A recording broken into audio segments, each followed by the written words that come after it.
died in Nope. that session. Finally, fuck. My mic just disconnected for no reason.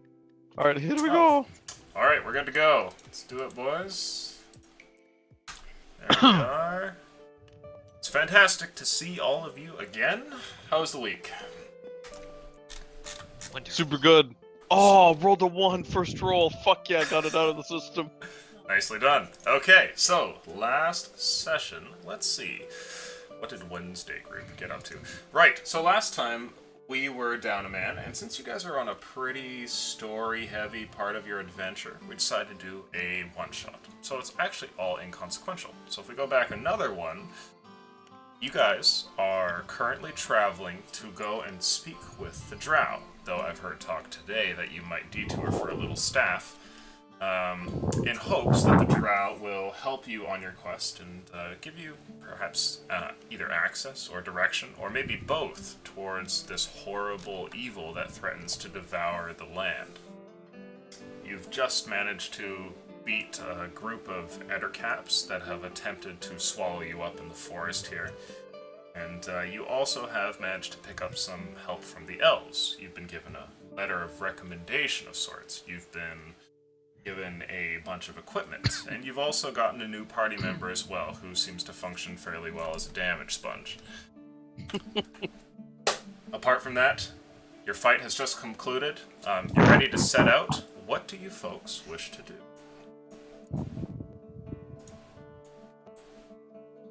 Jada, you alright, mate? Yes, I've fought better, that's to be sure. Please excuse my performance there. Right, I'm sure you tell everyone it happens all the time, right? He cocks an eyebrow to you. There's only this once. It'll never happen again. It's because you were so gorgeous, baby. No, nothing like that. Now he seems genuinely confused. It's alright, Jada. I guess there aren't many Dragonborns around. Female ones, anyways. Alright, guys. Okay, He you'll looks laugh over to about you, this. Verth, for like confirmation on like what the fuck this human's talking about. Or half Don't elf. worry about him. Don't worry. He kind Hey, of no grumbles to mind. himself. Picks up his spears from the ground. This web here still intact. Yes, I don't think that you guys had done any damage to the webs, so they still exist. No. Though it seems the monsters that would come after you if you destroyed them have now been killed, unless there are more in the area. I'll move up since I'm still a bear and slash at it, see if I can knock through it a bit. Okay, it's slow work and rather sticky, but with a little bit of time, in a minute here and a minute there, you're able to carve your way through.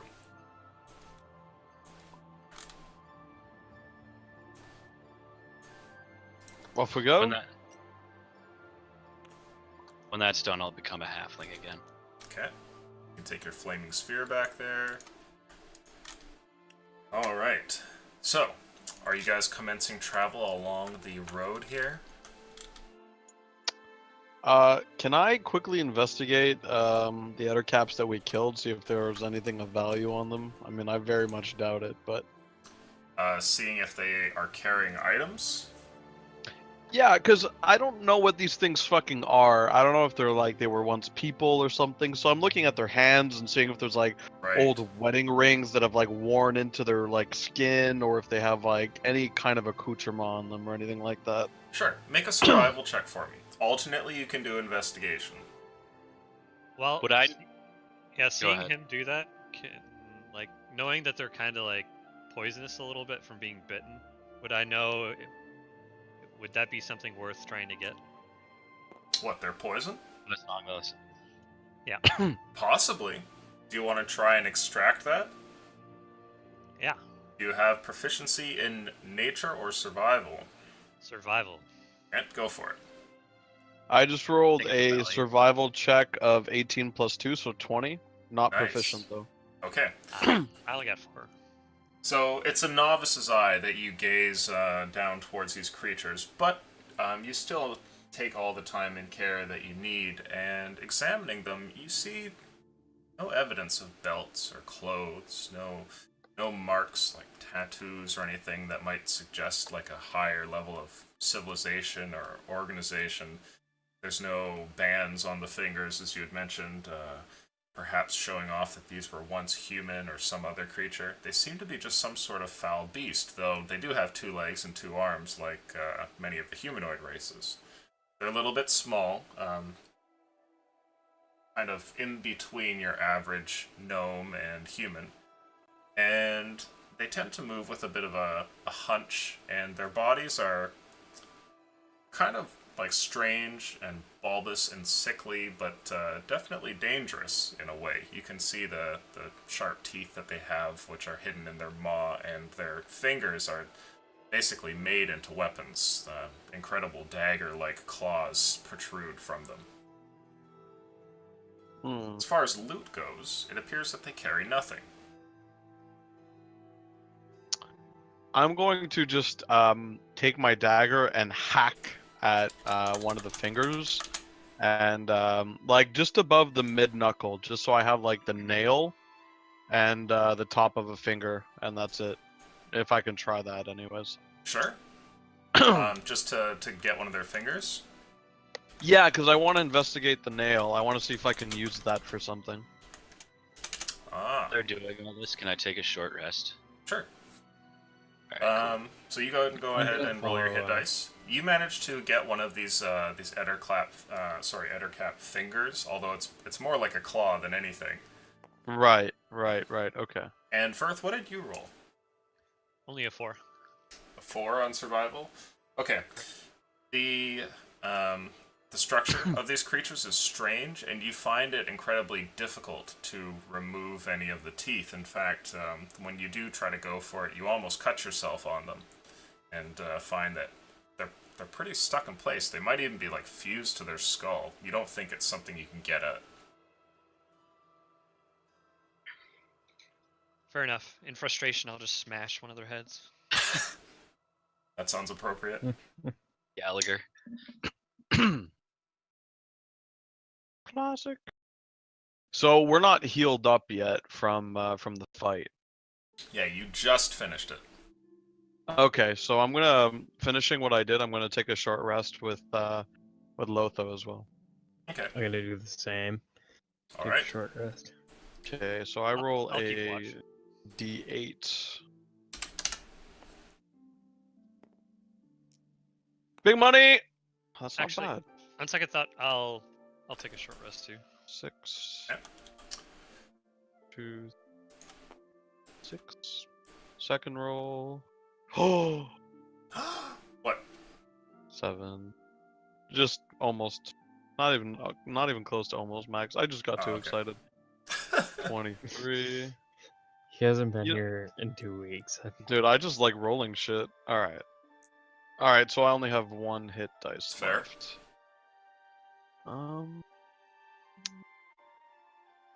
I like these little sheets. Okay.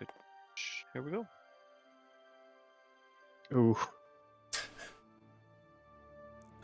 Last one. Guys, next level proficiency bonus increases, by the way, so that's gonna be pretty fucking dope. Mm-hmm. So what do I need to roll for a short rest? Your hit dice. So Which whatever your would be HP my- is. Well, what is, so if you look down, I mean, yours says it's a D8, but that's not correct. It's a D10. Oh, the So, yeah, so you would roll a D10, and then you add your Constitution bonus of +3.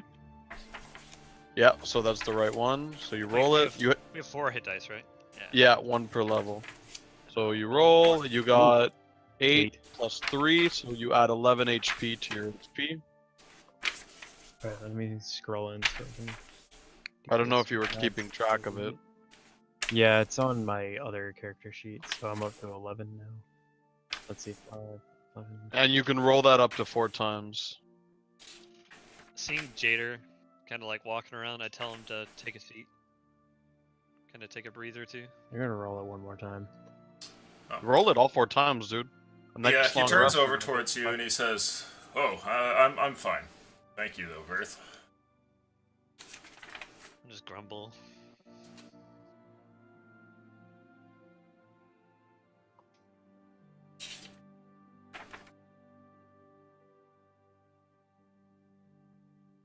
Veth, do you think that's the last of them? I hope so. I mean, those things. We thought we got rid of them last time, right? So I More than suspect likely that. not. Yeah, once we get to the main road, we should be all right. Do we How know if far we're we getting are? pretty close? You know that the main road is pretty close, and you'll probably reach it today, actually, if you resume travel. Shall we resume? So wait, Billy, Yeah. real quickly. It was +3 or +2? +3 because it's your Modifier. Constitution modifier.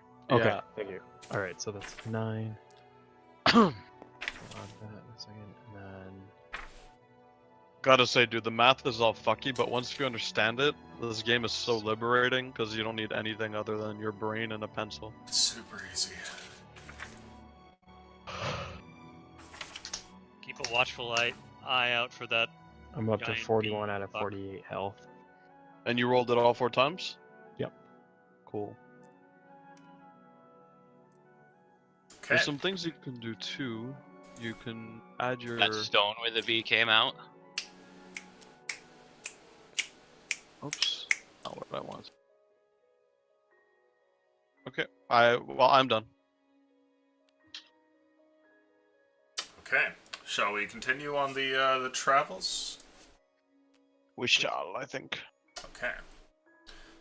Resuming travel in a couple of hours, your group eventually makes its way over towards the road. Are you going to make a straight line over towards the forests of Izitar?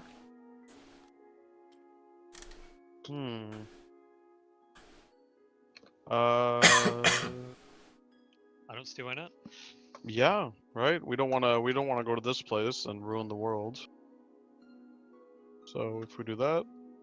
Okay. Let us roll to see how your travel goes. Hey, it's the Sonic Road. Get Yeah. nothing. That doesn't mean things can't go wrong. Damn it. Sanic would have you believe otherwise, but you can go too fast. Okay, perfectly Oh, we average. can march Got a through the 10. Valley of Death. You're fucking dead, kiddo. Perfectly average, 10. You're all dead. Travel along the road is much how your group remembers, and the winds seem to always find their way at your back. You find that travel goes very, very swiftly, and along these perfectly paved roads with the beautiful fields all around, you manage to get up towards Izitar in 6 days. Damn. Moving Why did he faster than- really emphasize that? Like, super emphasize? The amount Because of he's distance that you badass. just covered would have probably been like 9 to 12 days on a human road. And all of you note how fast you just kind of move along here. There's some magic in this road. It's tough to tell exactly what, but there's something at work here. Nothing personnel, lettercaps. So, everybody gets a long rest, many of them, in fact, so go ahead and update your stuff. Alright. Apart from our that, hit- This Those are is what you see. Further up ahead, there is a darkened forest, and there's something like an unnatural amount of shadow that drifts beneath and within the trees. Otherwise, it looks much like the forest that you've come from already, with its incredibly large pines and all of the bushes and shrubbery that surround it. The ending gate where the road finishes and meets the forest looks the same as the one that you had entered from, but there is some sort of almost undefinable darkness, and every now and then you think that you see dark shapes move from one spot to another, possibly figures shadowy and moving through the darkness, or maybe shadows themselves, who can tell. What do you guys want to do? Can I roll a perception check to see if I can catch one of these shadows and distinguish what it is? Sure. It's Can going I to be a join in? fairly tough check, but anybody who wants to try certainly can. Give me those eyes, bitch! Oh, I didn't do the proper. You know what? I'm not gonna Only do 13.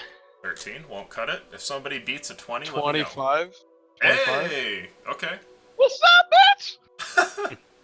Sorry, we're rolling because. You Fix don't one. have to Rolling. roll. Okay. You don't have to roll. Yeah. Sorry, I'm just fixing the character sheet thing down here because it's a little out of date. Take your So time, sorry man. about that. It's all good, Alright. bud. Carrick, just up making sure ahead, we can- you see something that moves, and it reminds you of a bunch of figures that you had seen recently. The Dagorale that had stopped you from entering into Feniston. You remember seeing them unmistakably travel directly into the trees, and here you see that again, though it's no walking person. Indeed, floating a few feet above the ground, something ghost-like with a almost avian or spectral sort of essence moves from one tree into another.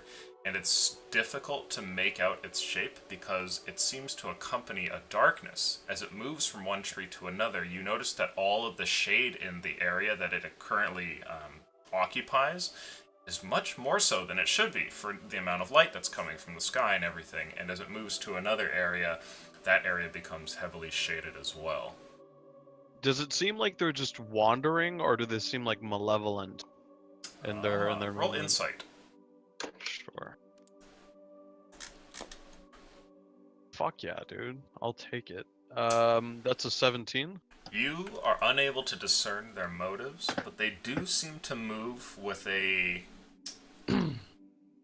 almost like laissez-faire, wandering sort of motion. It Okay. doesn't look like they're guided or that they're seeking anything. They just seem to drift from one space to another. Okay, I'll look to the rest of the group and in a hushed tone, but I want to keep my body composure normal as I walk forward. Just be like, all right, guys, those aren't elves that we're seeing move, so keep an eye out. They're not even touching the ground, to be honest. But they don't seem to be going into any kind of positioning against us either. So let's just kind of double time it and see if we can get to the drow before these things get to us. Keep that letter handy. Yep, absolutely. And then I tap my chest where I've kind of like nestled the letter underneath the Eridan's natural armor, Okay? and I'll continue walking forward and keep a sharp eye out. But I'm not too worried right now. Your group continues to move forward, and eventually you reach the gate where the long elven road finally finishes. Two pillars, one on either side of the road, punctuates its end, and further ahead, this dark forest with strange shadows stretches out before you. As you continue to wander through, you notice that these creatures, entities, whatever they might be, don't seem to change their movements, and even as you approach, stepping past a couple of trees and tentatively making your first steps into the woods, they don't seem to change course at all. Well, that's good. Do you continue? Does it seem like they notice us at all? It doesn't seem like their course has changed one bit. Behavior pattern that they exhibit seems unaltered.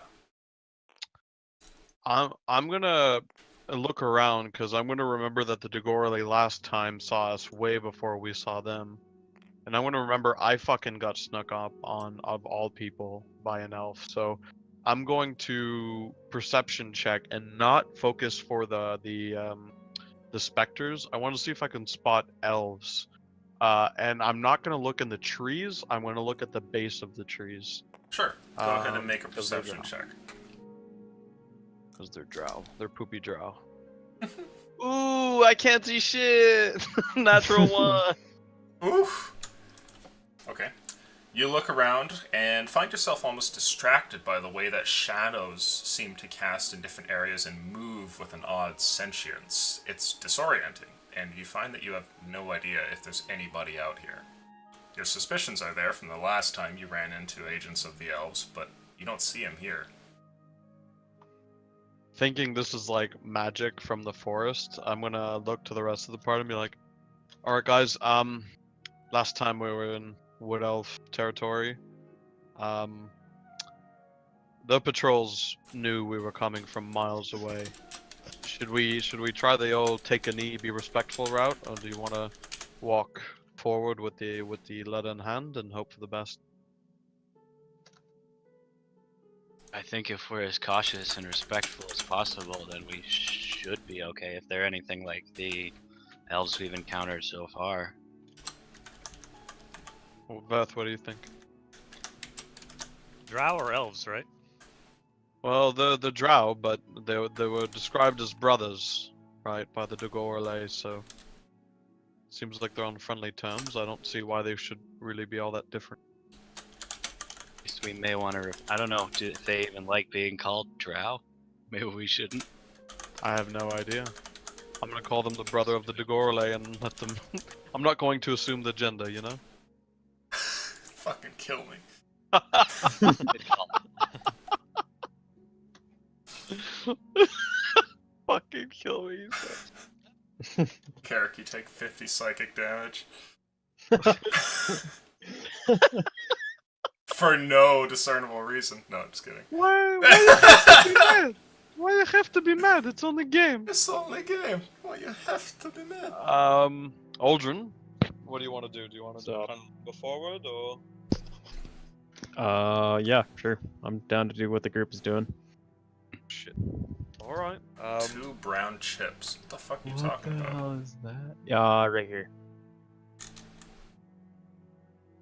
I accidentally spawned him in and I didn't mean to. Oh, it's because you're Messing with the sheet. you're doing edit. If you just hit done on your little sheet, it goes away. Yeah, I was trying to figure out how to switch that D8 into a D10 and I clicked the button and it turned it into a I little still don't dot. know how to do that. All right, and I'll move forward, and I'm gonna kind of slow my pace a little bit. Let Aldrin and Verth kind of flank me on either side while I walk forward. I guess I'll be behind. Okay. Let's do this. We're gonna see what happens here. Luck roll. Oh, once again, perfectly average. A 10.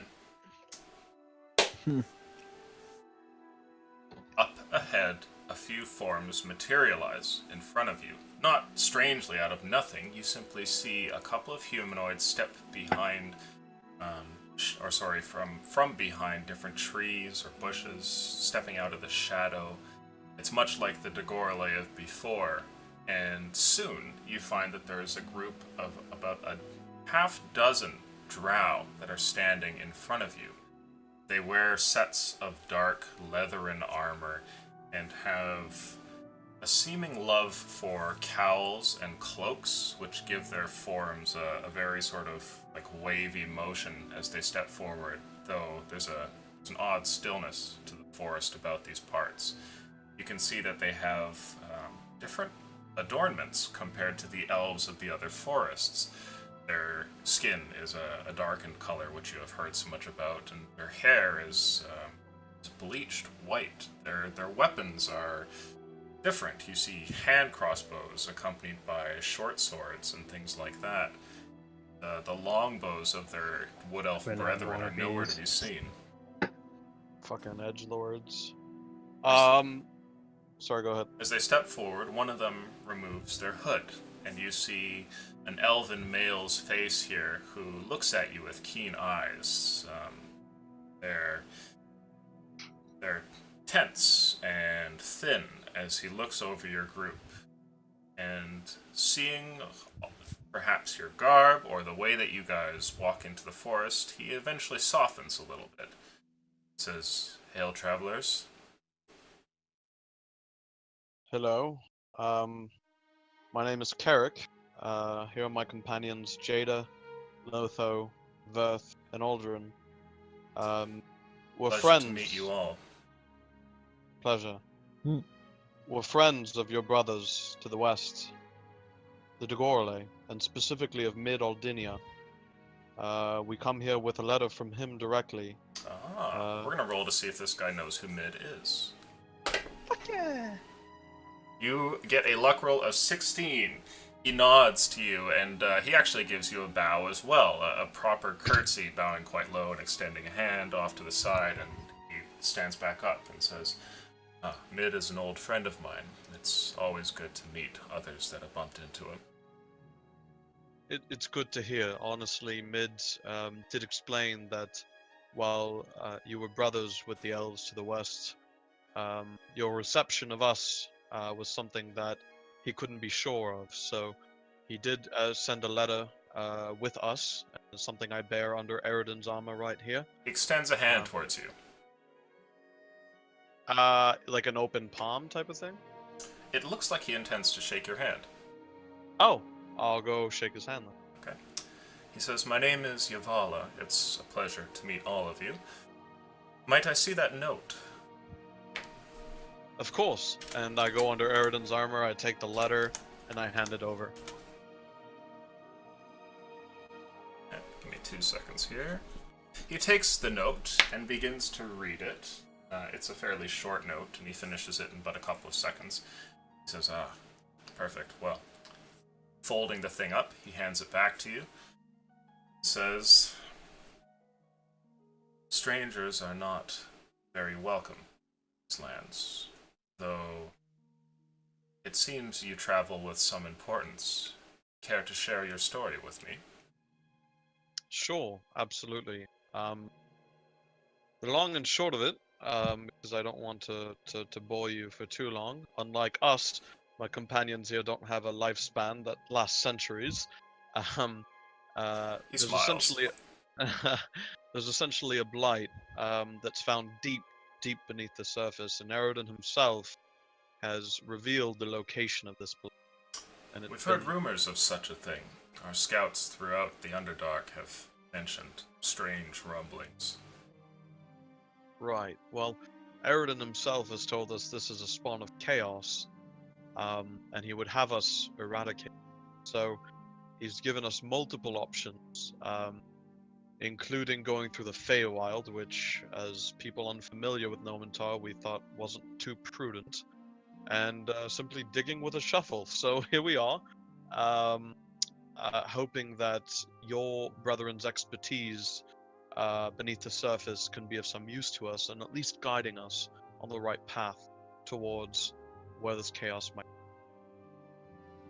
I see.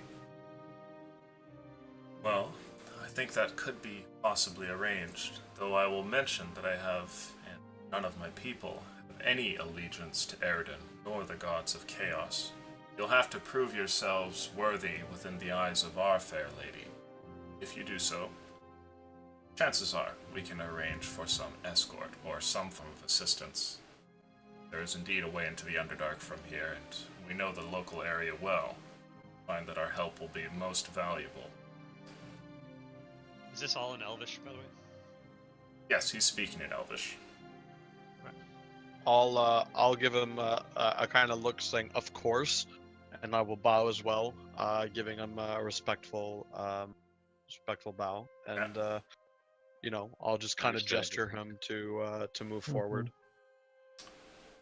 He leads you forward, and the group begins to move kind of like around you, not as though you're prisoners, but like they're looking out into the forests, keeping like a scouting eye so that you can perhaps move without having to worry about such a thing. And And I'll fill the party, and of course I'm discuss. okay, what do you guys think?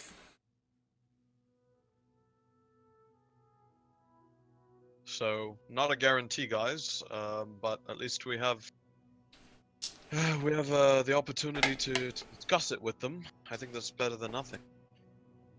We've got you see- at the moment. Did he seem honest? To be honest, I didn't really pay attention. Can I retroactively try to see if I thought he was being honest? Sure, yeah, make an insight check. I'm just glad you didn't ask for a gift. That's a 20. We would have had to have handed over Aldrin or something. No. You think he was being completely genuine. However, there are some details left out, like what it means to prove yourself in the eyes of his lady, or exactly how valuable the help is going to prove to be. But you think that everything that he said, he meant in truth. Okay, I would have only been concerned with our safety anyway, so the rest of the minutia, I was like, Carrick wouldn't really be too concerned. So yeah, I'll turn to Verth and be like, absolutely, yeah. I think Mid's recommendation goes a long way. I don't think it'll get us all the way in, but judging by the reception thus far, I think just the fact that we're walking through these forests is a great boon. So, I mean, it's all good news so far. Fair enough. And I'll be like very. I'm assuming they know some common, so I'm gonna I'm phrasing my words very carefully in their presence. See, Um, Yuvala yeah. is walking closer to you than the rest of the group, so he might have caught some of that in earshot, depending on how keen his hearing is. Sure. Okay. Can I move up to Yavala? Sure. So I'll talk in Elvish here. Okay. You mentioned that we'd have to win the favor of your lady. Can you go into that any further? Ah. All of us Drow are bound to a sacred contract with the goddess Obadir. If you can prove yourself to be worthy by her judgment, then we would be happy to help you. Is there some sort of trial that we have to do, or is it something you can go into, or is it pretty much just To an we'll have extent, to figure it out when we get there? it is partially out of my hands, to be sure. There's going to be a need for a priestess of her kind, and she will assess your group and determine what the proper course of action is.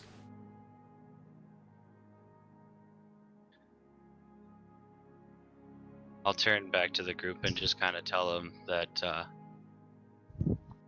pretty much a wait and see sort of deal with their lady. It doesn't sound terribly dire.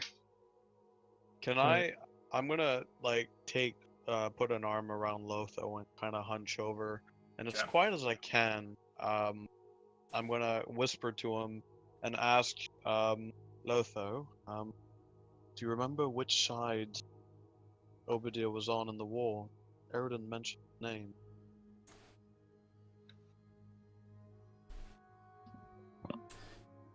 Can I make like an intelligence roll or something to see if I remember that? Haha. I will make a luck roll to see if he even mentioned her. And you can most certainly make a roll depending on mine here. So we'll say, say a Did. DC of 12. Okay. Oh, that's a nat 20. Woo! You needn't to roll. You remember that he had said that Obadir was involved. Give me 2 seconds. I was like, we're about to go. Could you imagine? She's against Eridan. Oh fuck. You come in like Eridan's basically like his paladin almost. I was Well, Just like a giant symbol of him. sorry, Just like, Birth, what were you gonna say? I was gonna ask what side she was on, but since I can't talk Elvish, I wouldn't have known, so I didn't say anything. I was sitting there like antsy, like Full things. "Ah," and then you said it, and I was like, "Thank God." Well, yeah, Carrick, not smart, wouldn't like. I think I even in my notes have whether or not which side she's on, but he wouldn't have remembered that at all. Talking about Obadir, I have a note about it, but it's only because I remembered something about the Drow, I think, or So- I asked about him. Here's what happens. When you recall this, you remember Eridan saying something in passing about her, and saying that her willingness to make deals with both sides was to some disgust. That's what you remember when it comes to mentions of Obadir and the war in heaven. So I'll just try and whisper back. She doesn't really have an allegiance. I'll nod in approval and I'll tap Lotho's back. I'll be like, and I'll seem very relieved at that, and then I'll stand back up and keep walking. People without convictions, guys, we can bargain with. People with convictions, that's no bueno. Eventually, you get to a point where Ivala stops, and so do all of his other men. They all seem to, like, at this exact same point, kind of come to a rest here. And he turns towards you. He says, I shall go and fetch a priestess, and should she judge you worthy, then we can enter into the city. Of course. I'll be back in but a moment's time. He turns around and leaves. You're left standing here with 5 guards around you that continue to survey the forest as if some sort of strange threat could be upon you at any moment. Can I talk to one of them? Sure. Or try. Yeah. Keep your eyes front, but can I ask you a quick question? One of them turns towards you and he says, "Yes, what is it?" Those specters that I noticed seems to suck the very light out of the air. Is that what you're looking for? Indeed. Shadow ravens. They watch the forest and keep it dark for us. They can be known to grow restless. Should they move on your group, we must have haste. Volatile guardians, I suppose. Okay. Thank you. He gives you a brief nod and continues to watch out. You can see how he's looking at the shadows as they move around from one place to another. Nice. Let's see here. Let's roll luck on this priestess. Oh, She's a bitch. that's a 7. She's a bitch. Stepping forward, you see a woman who pulls back her cowl, revealing her long and white hair, and she seems to be fairly aged. For an elf, you could estimate that she's probably 700 or 800 years old, given the amount of wrinkles that she shows on her face. And she wears a long priest-like robe, which seems to be made just entirely of dark raven feathers. She steps forward towards you and has in her hand a staff. And at the end of the staff, there appears to be a dull white crystal that sits there. She gets over towards your group, and you can see that Ivala kind of takes a step behind her, like he's meant to be standing behind her for whatever reason. He says, "My lady, these adventurers here are on a quest of divine nature. Happen to know they are friends of some of our wood elf kin, and would ask for safe passage through the city and into the Underdark, that they might defeat a great menace to the world." She gives a nod and steps forward towards you, and momentarily kind of hovers the staff above each of your heads. Do you guys do anything? When she Nope. comes to me, I'll bow and tip my fedora and say, in broken Elvish, "Mid-lady." Oh no. Goodness gracious. Oh no. Make a persuasion check for me, please, Verth. One shot and he goes full meme lord. Just take one knee and bow my head.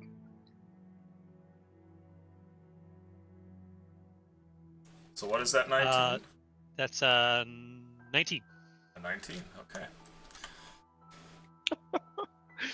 As you bow and attempt some flattering but broken Elvish, you hear a very faint but audible snicker from the woman. And she then passes away from you and goes to investigate the next one and the next one and the next one. And then eventually Kratos time. steps away. And she says to you, "A contract is what I ask of you. You can prove yourselves worthy and capable of carrying out a covenant, then I judge that you are worthy to travel through the city, and we shall find help for you in this quest." Do you have details on the covenant before we sign on the dotted line? I can't say, and I'll look to the rest of the group. Can't say we have very good experience with such things. Of course. My lady would not have contract of concealing nature be drawn up. Everything must be laid to bear. And you see that she reaches in towards her coat and pulls out a long piece of parchment, and it seems to float there for her. And she holds out her staff, almost as though there's some sort of invisible string that connects the staff down to the piece of paper, holding it there. With her free hand, she waves forward, and writing appears on the paper. And she motions the staff towards you, and it seems to float ever so gently towards you, Carrick, that you might catch it. I do so, but with some trepidation. you see spaces, 5 lines waiting for your group's signatures towards the bottom, and the writing and details of the contract are fairly simple. It says merely, you break any of the Drow laws while within the city, you are to be sacrificed at a moment's notice to Overdeer. Holy shitballs, guys. And I'll kind of look up sarcasm and be like, the any laws that we need to, you know, kind of are the big ones that we should kind of keep track of. We have zero understanding of your people, other than secondhand knowledge from your brethren. So while we absolutely look to respect the terms and conditions of your city and its laws, if you can shed some light on what those laws are, that'd be great. Drow laws for dummies. Type of thing. She says, there are numerous laws, but the ones that you must think about when it comes to traveling through here briefly are that any theft, of course, will land you this punishment swiftly. Murder or harm brought to any elfin kind. The places of worship are sacred, and you should not approach them if you do not know how to carry yourselves. Apart from that, everything is fine. I trust that you needn't have me go into complex laws about the works of masonry or craft of weapon.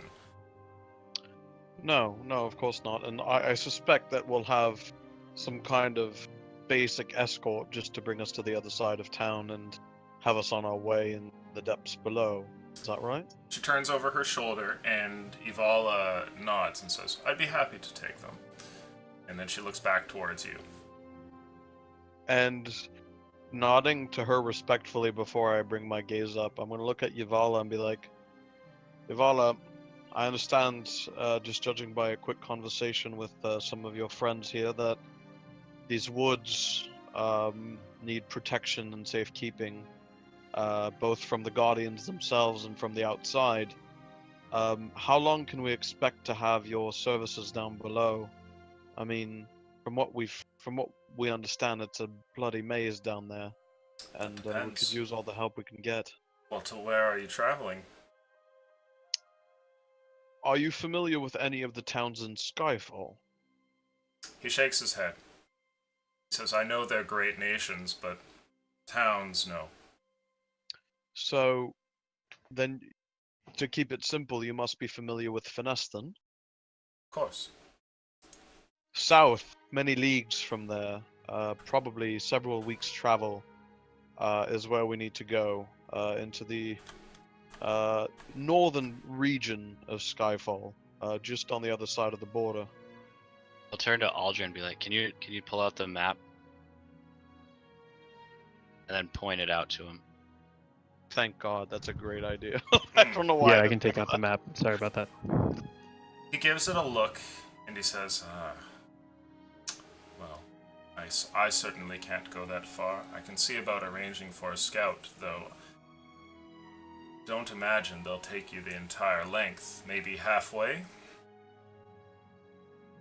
Honestly, your gratitude, or maybe that's not the right word, but you guys so far have been tremendously respectful and helpful in exchange for very little, based on the word of a man of a different race, I would suspect, out west. So if halfway is the distance they will go, then we will happily accept it, of course.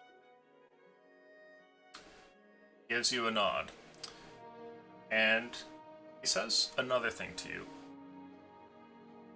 He kind of looks to the priestess, actually, and says, if I may, and she looks over towards him, gives him like a little bit of a look, one that's kind of difficult to understand, in fact, and then he turns back towards you and says, there is another rule.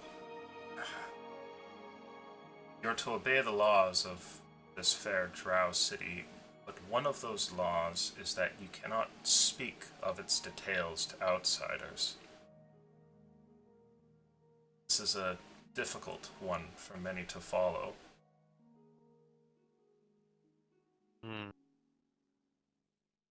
Forever, I assume. Indeed, the contract is one of divine nature. The priestess kind of takes over at this point, and she says, "So you have signed it. That will be that. Permanently written down amongst all the other contracts that Obadiah has made. She will certainly seek you out should one of you break it."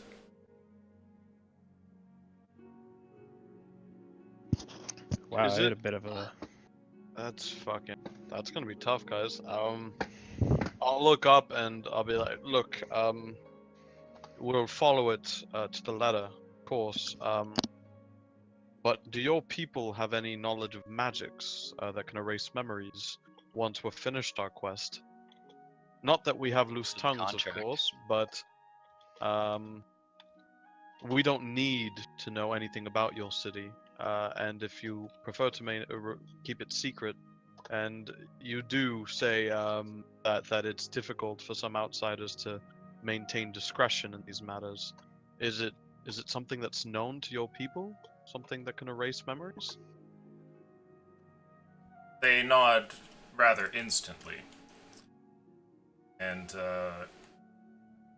you see that the two seem kind of conflicted based off of what you've mentioned. I'd like you to roll a persuasion check, Carrick. Sure. Something I'm usually decent at. Nope, not this time. It's gonna be a 10. Okay. They pause for a second, and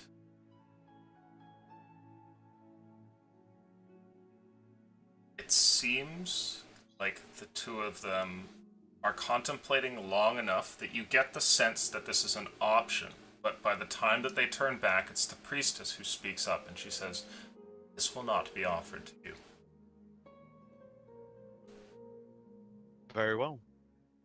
Well, perhaps once we destroy whatever it is that's plaguing the world as we know it, maybe you'll feel different when we come back. The contract lasts forever. It cannot be undone. No, of course, but your terms regarding erasing our memory, your feelings might change. Now, like you said, it's not offered to us, then so be it. But I suspect you'll see us back after this deed is done, if in fact we do survive it. But it'll be on friendly terms, of course. She gives you a unbelieving look, but it's a soft and calm one at the same time. And she motions towards the paper that rests in your hand.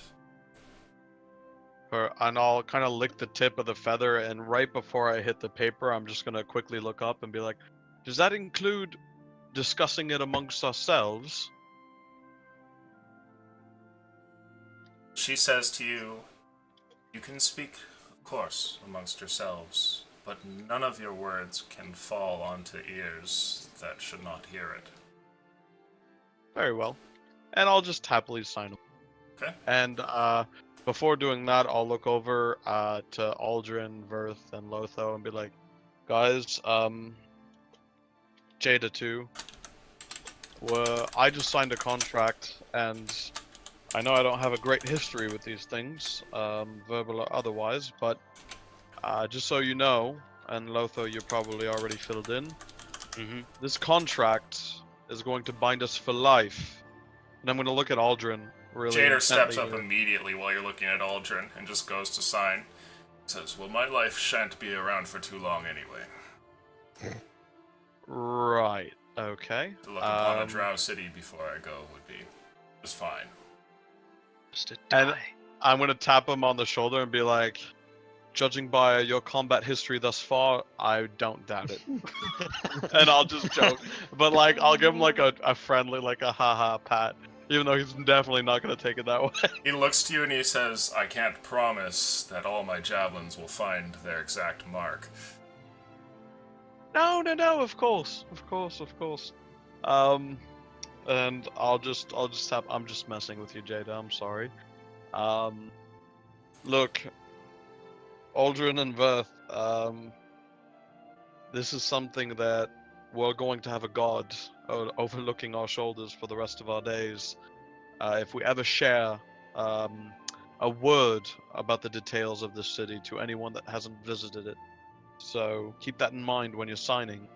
I tried to arrange the erasure of our memories after the fact, but they've decided to decline that demand of us. So In that case, I'll start like going through my pockets and I'll take out a bit of my traveler's clothes or whatever, anything I can use as a blindfold, and I'll start preparing it. Ah, okay. And I won't be seeing it then. Okay. wow. Ooh. Verth, do you have another one of those? Yeah, I'll take. I have a set of traveler's clothes, so I'll just use like the shirt portion from my blindfold, and I'll toss him the pants. And I'll look over to the priestess and be like, not that we're looking for loopholes, but is this all right? It is permitted. If you don't wish to gaze on the city and believe that it'll help keep it from your memory, then so be it. You know what, Carrick? It's not. I'm not gonna do it. I'm gonna toss the shirt back to Verth and be like, no, you know what? This I've got to see. Fair enough. Right. I'm on the same page. Also, I've signed too. Okay. Has everybody World. signed? We're waiting on Yeah. Alderino. Aldrino. Aldrin is signing right now. Okay.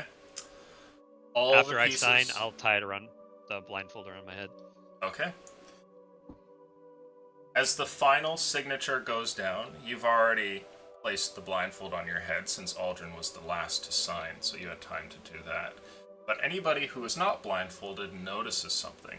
When you do that final signature, the piece of paper seems to drift away from existence. It looks like it's just fading away, like it becomes slightly more transparent until eventually it just disappears. And as it does so, all of the shadows in the area just immediately change position.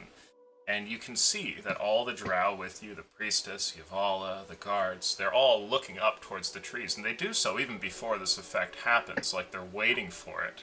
And they see all of the shadow ravens suddenly move in a different direction. And then the priestess looks back down at you and says, "It's done." And then she motions a hand towards the city for all of you to go. And Ivala beckons you as well. I'll gesture Jader over and ask him if he can guide Verth, since there's no way I'm manhandling a 300-pound behemoth. So Jader walks over towards you and he throws an arm around your shoulder and begins to lead you forward, if you'll so allow. Oh yeah.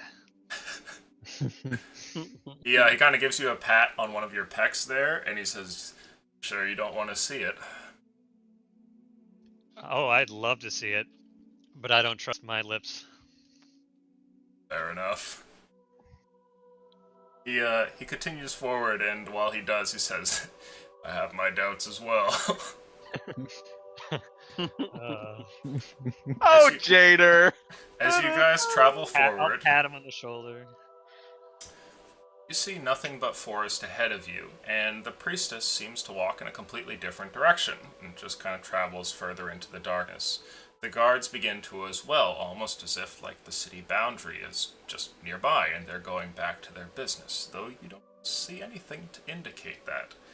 A couple more steps, and Ivala waves his hand forward, and you see what looks like a ripple of some sort, a distortion in front of you, and he says, "Right ahead," and he steps forward, and his shape seems to disappear beyond this distortion. All you see in that direction is more forest. Damn. Well, Step through. Of course. Okay. yeah. Sure, Even a why doubt. not? As you step towards the point that Ivala has already passed, it's the moment that your head kind of goes beyond that Rubicon that a set of noises and sights assail all of you. You don't get the sights, of course, Verth, but you can hear the sound of a great city that you've just stepped into, and everybody else can see what looks like towers that rise up, even going towards like the tallest peaks of these incredible pines. They're made of some sort of like grayed wood that seems to almost jut straight out of the ground as if it were grown there, and twists and winds itself into perfect straight lines and elegant curves whenever it needs to. There is a winding road that travels further down into the city, and you can see all manner of drow moving about and talking with one another. You can see some that look like they're examining a sword, and one of them might be appraising it or selling it to another. You can see a group of elf children that seem like they're sitting by the roadside listening to some elder teacher on some subject. You can see a set of two incredibly large towers that have like a incredible mezzanine that runs around one of them. And as a bunch of people stand on this mezzanine, one of them places his hand on the tower, and a great like set of wood seems to peel off of the side with like a gentle groan as it moves to form like a large bridge over to the other tower, and the rest walk across it. The whole thing is just crazy. It goes out for quite some ways. I'll turn to Verth. Hey, do you want some cotton to stuff in your ears so you don't hear anything either?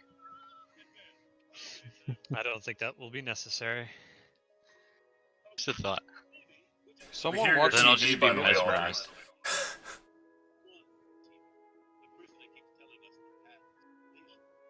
Aldrin. Still. Oh, sorry. God damn it. My mic is messing up. Alright. What was that? We hear We your hear- TV or whatever it is. I apologize. I don't know what's going on right now. My phone is doing weird shit. Gotcha. Alright. We're good now. I apologize. It's all good. Be mesmerized. Continuing forward, Yuvala turns towards you and says, "What is it like compared to your human cities?" And it looks like he's asking like with genuine curiosity. He's not like gloating or anything like that. He's just looking to see how you guys react.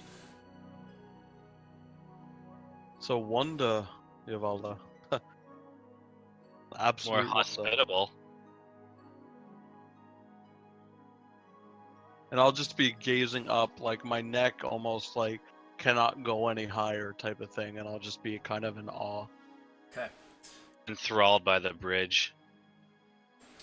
As you travel forward, you see more of these marvels, how the wood seems to be moved by a mere whim of certain drow here, and they can send it in different directions to connect buildings if need be. You can hear the sound of blacksmiths working away off in the distance, hammers pounding metal into some form of new existence. Your group travels further down the road, and you see all of these things throughout the area, dotting different street corners and many different areas. You can see what looks like the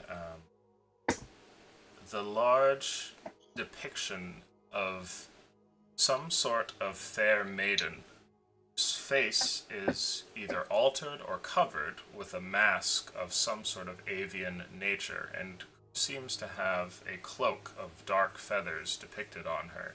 And you see this type of statue very commonly throughout the city. There's almost nowhere that you go where you don't see this. And it's also quite common that you see drow that occasionally kneel in front of these statues and say prayers. As you guys are traveling further down, you can see that eventually you're headed towards what looks like the center of town. There's a great deal more bustling and activity, and a circular road begins to present itself in front of you, a great marketplace perhaps, or some new fantastical district. And at the center of this great circular road, there is a yawning opening into the earth. You see a very large circular building that seems to have nothing but downward staircases that lead inwards. You get looks from different people as you're traveling through the city. You're clearly outsiders here, and you see no evidence that there might be some other human who by some fluke has managed to find a living here. If there are any, they must not be out today. But as you get towards this area, do you guys mention anything or say anything? I'm gonna go to look at Verth, Aldrin, and Lotho and be like, do we need anything while we're walking through here? We weren't able That to was- really get any gear from Are you Finesse. speaking in common? I am right now. Okay. Yeah. Yeah, Ivala looks over his shoulder and he speaks in common and says, "You're accepted here. You cannot break any laws or speak the secrets of our city, but if you need to buy something, you certainly can. I trust you have coin." We do. We just, to be honest with you, we've never, or at least I've never delved into the Underdark before. We don't even know what to prepare for, let alone what we need to buy. Yeah. We could use some assistance with that. Well, I see your party is racially quite varied. You should make sure that you have ample supply of light. Other than that, weapons and your wits will be things to keep close at hand. Have How any about oil? water? Yes. By the way, these and Verth, that's a very good point. We have some oil, but this thing is very susceptible to fire. Now, and I bring forward a sword kind of carefully. I don't want to alarm anyone, but I'll take out Reza, and I'll Okay. kind of lay it down flat on both of my palms to like kind of show it to Yavala. Like we have this this weapon that has helped us in the past as it unleashes fire at certain times of need. But we could use more, whether it's enchanted or otherwise. Might I take a look at this blade? Of course. He looks it over and he says, "Curious, no high elf markings. Dwarven influence either. A gift from the gods at some point this blade must have been." Something like that. Marvelous. He hands it back to you and says, "There are magical items to be had here if you're looking for more swords such as this, but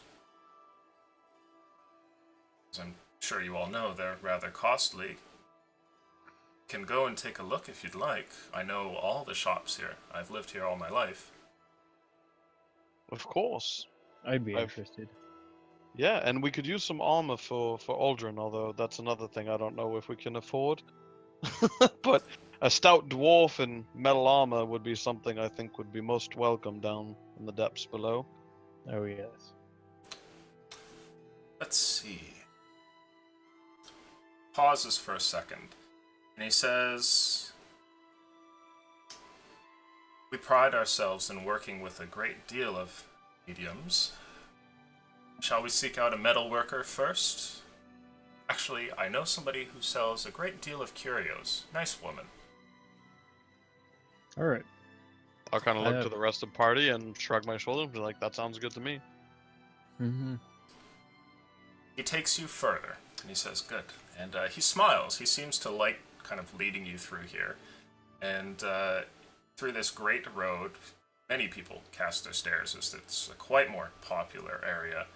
But they don't do so with disgust or anything, just, "Oh, well, that's quite different." And he leads you eventually towards what appears to be some sort of great tower here, just on the edge of this large circle. And as he places a hand on the side of it, you watch as a bunch of like wooden cords almost, which had seemingly like woven themselves back into the building, sort of unfurl and plant themselves one after another next to each other to create like a large walkway that goes spiraling up towards the top of the tower. And he motions for you guys to walk up. Damn, fucking cool. Yeah, I'll walk up. Mind I'll your walk step. up as well.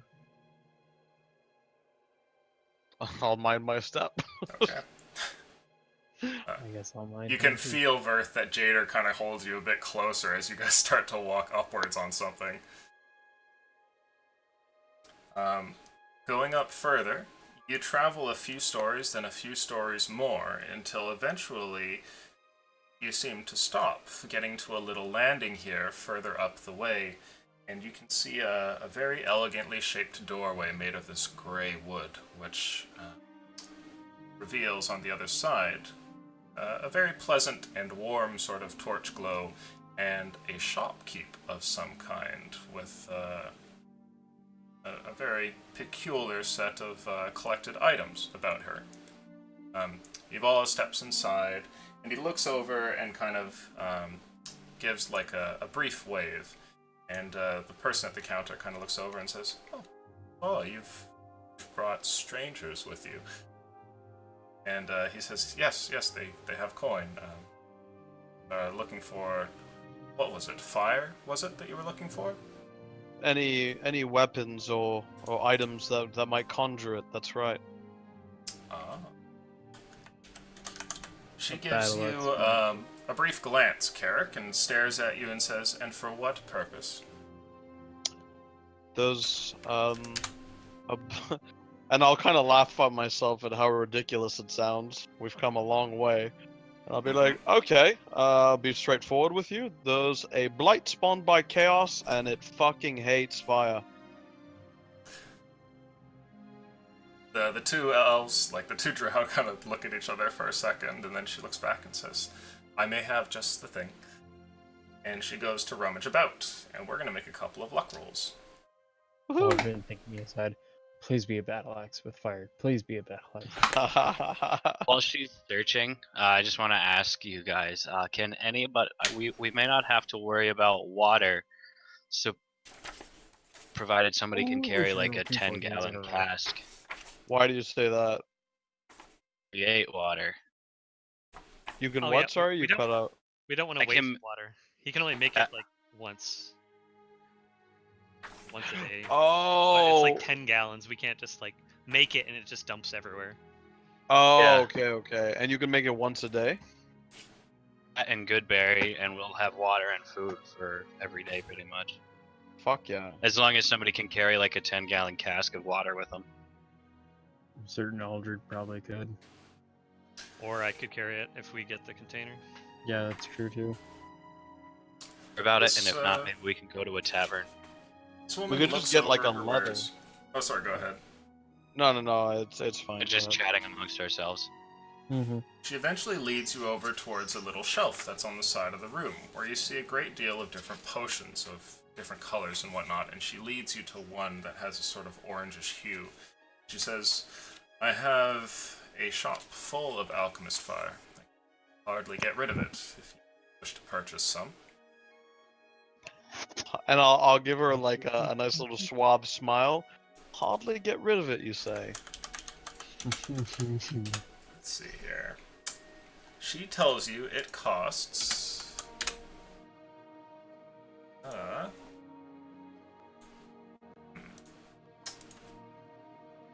600 gold. Shut the fuck up. That would suck. She says that she would sell you each flask for 40 gold each. 40 gold. Yeah. And I put a That's a lot hand on her steep. shoulder and with a kind of big half-elf smile be like, "Look, you can hardly get rid of it, and we're on a very, very noble cause." She says, "Well, I wasn't in a hurry." She kind of smiles to you. They're like, "Sorry, I travel with companions that are about to drop dead. I keep forgetting that."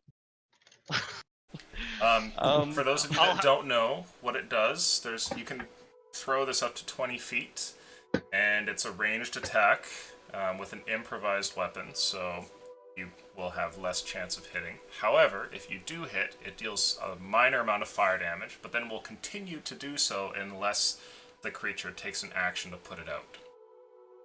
Can you use it as like an application, kind of like they were doing with the holy oil? Ah, not quite. This has to be thrown.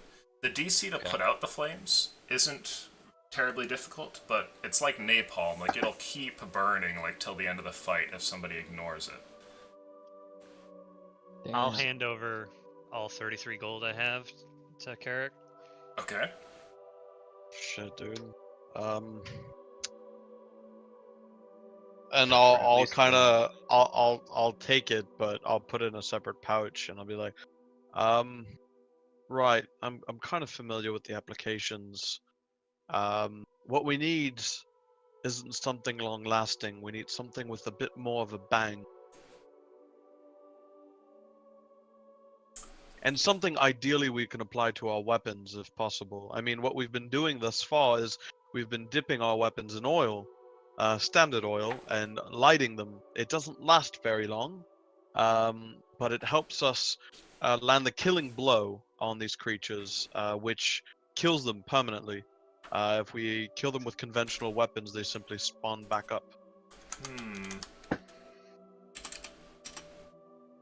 She pauses for a second, thinking as to whether or not she might have something else. And then eventually comes back towards you with what appears to be a spell scroll. Ah, there we go. She puts a spell scroll down on the counter and tells you that she has a few of these in stock, which might solve your problem, and are much lighter and less cumbersome than flasks of oil. Strong burning hands. She describes to you the spell Flame Blade, which evokes a fiery blade into your free hand. Just thinking about if I could give that to somebody. Yeah. You can use your action to melee attack with the fiery blade, and on hit, it does 3d6 fire damage. It lasts for up to 10 minutes, but it is a concentration spell. Which means that If you Mr. get Barbar Verth can't use it, but me and Aldrin don't have anything to concentrate on because we're retarded. So that could be fucking awesome. It very well could be. I think this could be right up our alley. How much do these cost? let's see. 5 gold. Does it That's count more as a like- finesse weapon? It has the A exact scimitar? same stats as a scimitar, I believe, apart from the fact that it does 3d6 fire damage. Which means Sounds you like can one choose piece. strength or dex. It's a melee spell attack that you make with the blade, though, so it's actually based off of a different modifier, so it doesn't behave normally. So I have to ask, if we do end up going for this, I'm going tabletop talk right now. Yeah. If we do end up going for this, does it work like you have to cast the spell, wait another turn, and then you can use it, or can you use it and then immediately attack with it? Action to cast it. Usually, yeah, it takes an action to cast. But Okay. like something like this, like This is a in every bonus single... action. Yeah, actually, I'm looking at it right now. It is. Oh, it's a bonus action, so you could attack, and also keep in mind, every single chaos fight we've had that I've been in the party with, anyways, or I've been in the party for, we've had prepare time, big time. So these things are big, gluttonous, fuck off monsters that lay waste to the area around them. We know way in advance that we're going to be facing one of these things. So I don't think we need to worry too much about action economy when it comes to casting them, you know? Okay. She tells Constitution. you Oh, sorry, go ahead. that Nope. she'll sell you one of these scrolls for 100 gold, though she has more than one. To tell you a bit about the mechanics of how it works, it's based off, it's a druid spell, so it's going to be your spell, or your spell modifier plus proficiency, so that would be proficiency plus wisdom for all of you to hit. So how wise you are will alter whether or not you hit. You do get proficiency though, so you're going to get at least your +2 and plus whatever wisdom is for you. My That's not wisdom bad. is- The damage Mine's is a pretty good, and it +2. is the right type. My wisdom's a 14. 3d6 is like that's like a great sword and a half. So How much gold do you have, Aldrin? 73. this is enough for one. I thought you guys had more cash than this. I have Not 65. Actually, let me check my... keep in mind that all around you, there's a very good array of magical items. And you don't silver. You don't see things that look grandiose, like a full set of magical plate or anything like that. It's more like a dagger here, a potion there, some curious statue there. But there's quite a few all throughout the area. And you guys, I would like to mention as the DM here, just to give you guys a tip, you do have magic items. Perhaps you could swap them for better ones, or more suitable ones. Of course, you may be loath to part with some of them, but it is an option. I was thinking about getting rid of Reza, but it would have to be for another fire item for sure. Right, yeah. And the I have fire a small resistance pouch of has jewelry. help. You have a small pouch of jewelry, and if I'm not mistaken, Lotho, don't you have like gold in the patches on your cloak? Yeah, I do. I also have 20 gold worth of gem powder. Okay, there's that too. I have 137 gold. I have a door. No, we can't part with it. It's too valuable.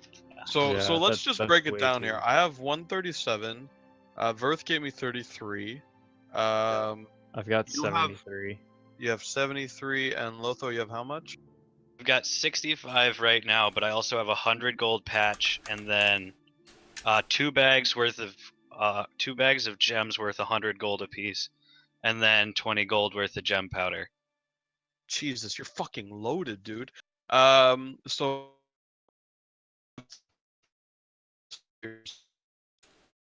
and between Holy the three of us remaining, we have roughly 200. We have exactly 210 gold between me and Aldrin, and plus Verth's 33. So we're pretty decent. We have like 600 gold. Before Plus. we that- buy anything, Wait, is Do we that have 600 including the patches from Lothar? Yes. Yeah. Okay. So I have 300 gold in patches. Okay.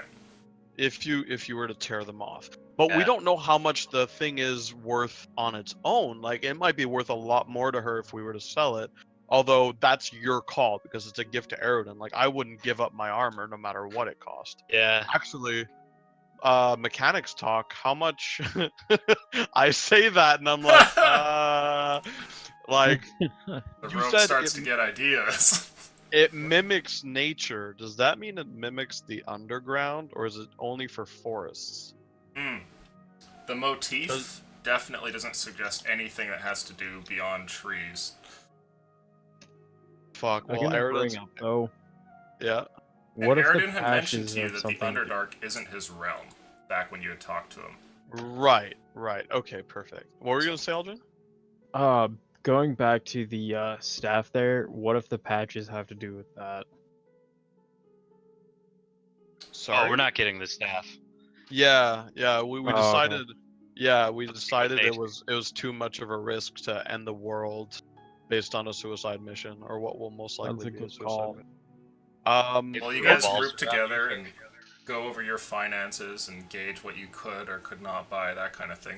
It seems that Evala and the gal at the counter just kind of chit-chat idly about stuff, and they're totally fine to let you just kind of like look around and see prices and just kind of, group all your stuff together. So there's no pressure for you to hurry. do we have any reliable means to make light? I have my fucking Renew- eyeballs. Renewable, like I can't see in the dark. I Jader can't see in the have. dark. Aldrin can see in the dark. I can cast Dark Vision, which would last for 8 hours, but it's a Yeah, second but- level spell, and I only have 3 of those. Yeah, and you have to be careful, dude, because your spell economy is already pretty taxed, right? If you're casting water and good berries, presumably every day, you're down 2 Of my spell first level slots spells. every single time we fight. So it would which have is- to be kind of like what we did when we were marching, where I did it before we rested. Yeah, but that also means we have to be careful because that means if you run out of spells that day, we could go hungry. All right. Unless I'm like, we don't drink 10 gallons of water and I save some. Well, dude, 10 gallons Big, is so I'm like not the gonna drink that minimum. much. Yeah. It's the minimum for us. Are you kidding me? Like, we're walking all day. There's 5 of us, 2 gallons each. That's not that much water, guys. Like it's probably enough to subsist on, but like 2 gallons when you're like huffing it like 8 or 10K a day, like that's nothing. I mean, we could make I could make a bunch before we go if we're not. We don't have to leave today. I mean, we want No, to no, get this done no. as quickly as possible, but Well, we want to fucking survive, right? That's the end goal. So, oh, I mean, we haven't Okay. really ever hunkered down and gone full Lotro retard, like autismo on the math before, but put I up think it on might be worth it. rations. I mean, we have the Um, money. I'm close to encumbered as is right now, and I don't want to I risk can't that. carry anything, so That's another thing is if we can't carry anything, we're gonna have to look at magical means of subsisting. We're not really gonna be able to just go full equipment. You know what I mean? We do have Jader, but the motherfucker doesn't want to carry anything. That son of a bitch. So, yeah. That reminds me. Mm-hmm. How much is a glaive worth? Glaive. Poor 'Cause guy. Is it I'm- stuck on the roof of a cavern? No, we got it back. Oh, did we? That's right. Yeah. Okay, my bad. Yeah. What are you referring to? Way back. Way I back can when see. it got stuck in a trap. Remember? Oh, remember yeah, when? yeah. Yeah. I got it Bring with it. my thorn whip. Remember? Yep, that was pretty epic. How much would your glaive be worth? Let's see. At this point, it's fairly worn, but it's still better off than stuff you would find from a bandit. I would say...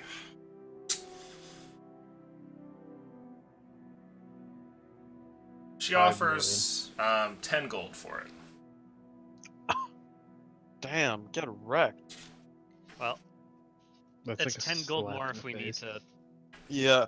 Well, here's the thing, guys. I'm currently handicapped, right? Like I was studded armor extraordinaire. I had 16 AC, which for a rogue is not bad. And I'm at 15 right now because Aridin doesn't like metal. Herder. So if I could get rid of that and get some armor that might help me down below, like a 1-for-1 trade, that would be something I'm interested in. Trading Reza for something that's more reliably flame based would be another thing I'd be interested in. Lotho, are you prepared to sell the cloak entirely, or do you prefer just using the patches for gold? And I guess just to play around with, how much would she offer me for the cloak? We can ask her. List Yeah. what the contents are for the patches into Discord, and I will tell you. And I don't Because- really want to offer her my armor because I'd want to offer my armor to someone who has armor to trade me. Do I notice like any leather armors around the shop? Interesting. Possibly. We'll give that a check in a second here. Okay. Because I know you're needing to conjure up magic items out of your ass right now in the shop, so I'm cool for waiting. Oh yeah. We'll see. That could be interesting. It's a deck of many things. Let's use it.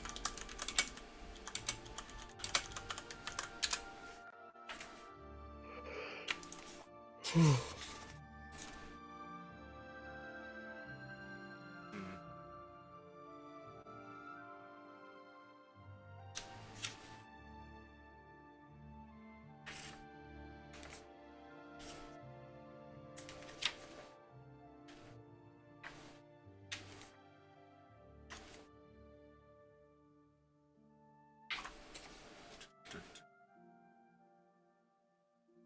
Oh, there's the thing. Okay.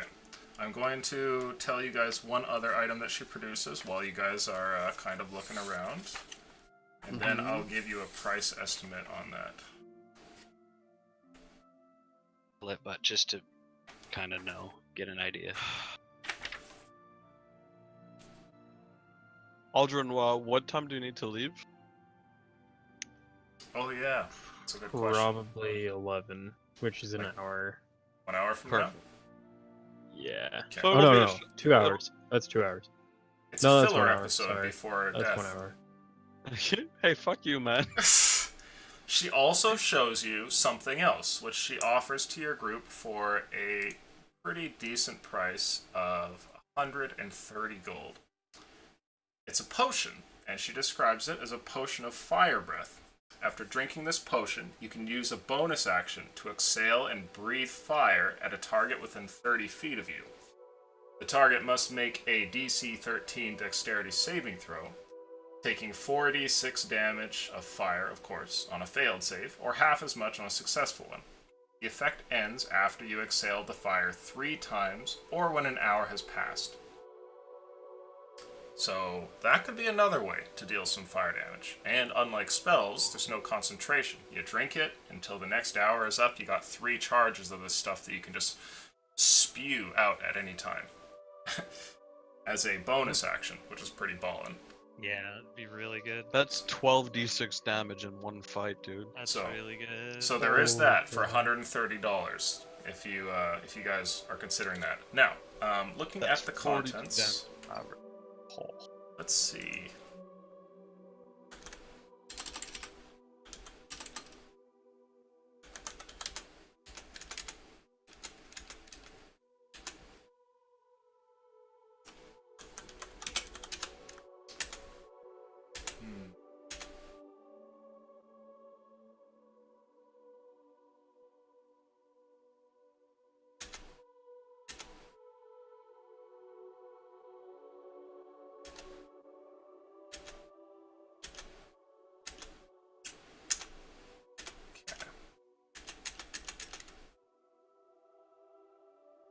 Chopping episode.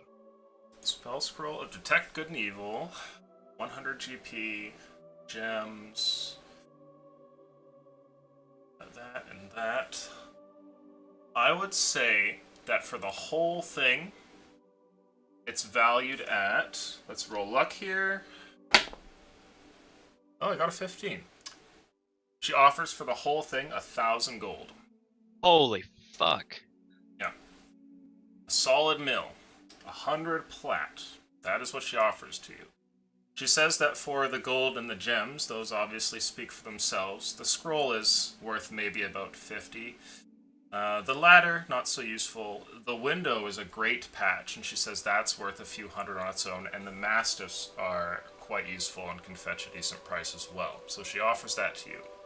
She also, she lays on, like, rather thickly, how she's giving you a good price for it as well, because you're Ivala's friend. How much of that is just a shopkeeper doing a shopkeeper's business, and how much is truth? You could insight check if you felt like it, but that's what she tells you. Can I insight check that? Sure, yeah. Ooh, my nigga.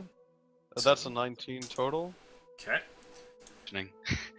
You believe that she is telling the truth, Carrick.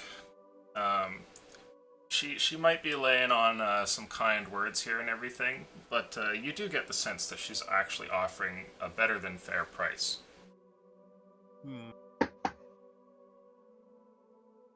Damn, guys, that's pretty dope. So you have 1k there plus whatever your other stuff might be. And there is that potion of fire breath as well. So a few things to consider. And whatever other crazy magic items are here as well. I'd like to ask her about reliable light, Oh. because we're going to be down there for a long time. She tells you that she has a drift globe, which is like a floating light source, which can take care of that. It never runs out or anything. It's more or less a lamp you don't have to worry about. And she tells you that that is fairly inexpensive. Going for... She said she'll sell it to you for maybe about 650. And... Fairly inexpensive, he says. 650 gold, he says. if you're looking for other forms of light that are maybe not as permanent than the drift globe, then she has plenty of like spell scrolls and things like that. You can expect them to cost a few hundred to maybe just 50 gold, depending on what spell you take. Well, keep in mind, Jada and I won't be able to see very well down there. Alright. Well, I can't see very well right now, as is, and I point to the blindfold.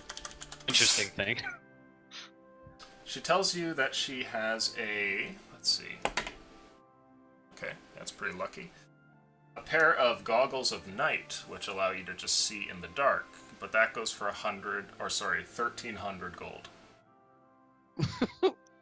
Trebek, I'm gonna take the first number. Fuck. I'll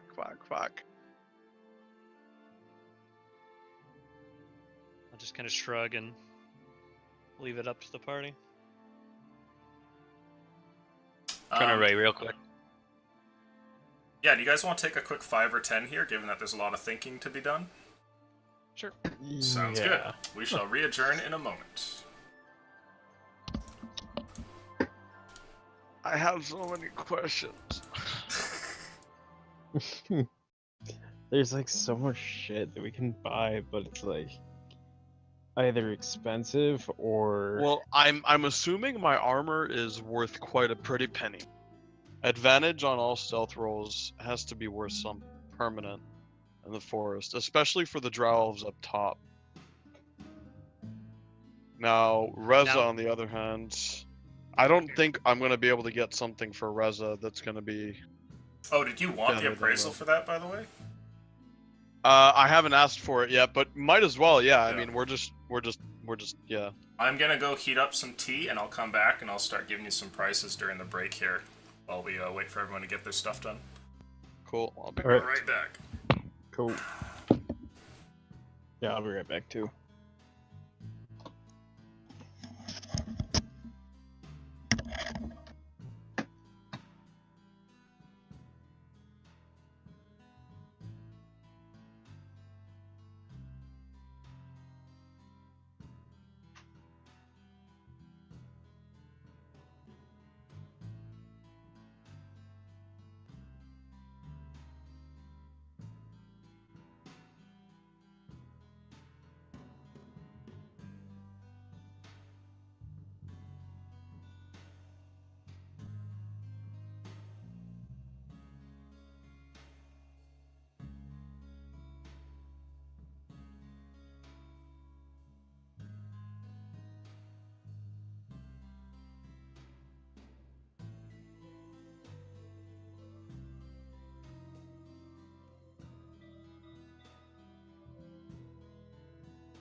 Would Carrick be willing to give up that armor, though? To be honest, something that haven't been completely forthright about as Carrick is that I'm not going all church for Aroden as much as I'm leading on. Fair enough. So, and also I would believe that Aroden would want me to be as prepared as possible to fight a blight, regardless of what it would cost, whether it be a boon or otherwise. He was willing to give us something much grander as a gift in terms of that staff, and this armor was something he crafted on a whim, so I think I'm Carrick back. would go for whatever would give him an edge. No, that makes total sense.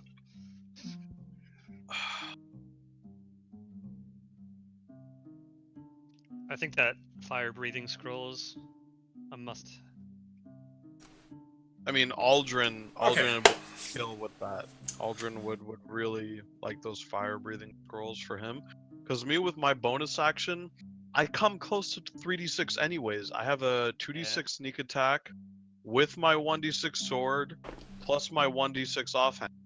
You know what I mean? So even if I don't get sneak attack, I'm still doing 2d6 per round if I hit. Yeah, if I throw Flaming Sphere up at it, I get stationary like the rest of them. I can throw 2d6 and then typically I chuck an ice knife at it for a d10. So that's the thing, man, is the fire is very important. It's just we need to find something that is way lower key. Like we don't need to do damage with fire. We just need to have something fire imbued. Something that casts that final fuck you on the creature. Doesn't have to do a big fuck ton of damage. It's just got to be something that's reliable and castable on a whim, you know? So I'm back. Is everybody here? Earth, I haven't Lothal, heard Carrick, Aldrin. Yep. I don't think Aldrin's back. Okay. We'll give him a minute. I will get you an appraisal for Reza. And for my armor, if possible. Yeah. And my armor, I'm specifically gonna show to Yavala. Okay. I'm gonna try to get him to leverage a higher price from the shopkeep based on his need for an armor like that. Oh, I see. Since he's on the surface when he's guarding the entrance, yeah. He turns to you and he says, oh, okay, well, we'll wait until we get in, but I'll get you a price for Reza while we wait. Let's see Sure. here. Okay. Your blade has considerable drawbacks, and its power comes and goes as it does. That being said, it is a permanent magical weapon, which brings with it a reasonable deal of usefulness. You are offered 800 gold for the blade, stating that most people would not want to purchase a sword that would burn yourself, even if resistance is applied. Right. But 800 gold is what you're offered for it. Okay.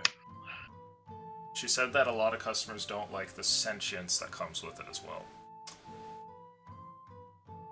I'll ask her if she has anything to counter offer, because I'm going to make it very clear that I'm looking for a one-to-one trade. So if she can broker a trade with another shopkeep, or if she has something to offer herself, I'd be looking for a short sword or dagger that has comparable elemental attunement. So it doesn't have to do the same thing, not even close. It doesn't even have to do more damage. I'm just looking for something where I could have the effects of flame or something similar. I'll also make her realize that I'm open to multiple things. I'm not like I don't have to. It doesn't have to have fire, but that's my kind of main focus. Okay, interesting. Let's roll luck for you. Oh my god, well, that's another one. Okay. Let's see here. it looks like there will be something to offer as a close to 1-to-1 trade, and I'll tell you about it when Aldrin gets back. Aldrin! Ooh, I didn't mean to make you cry.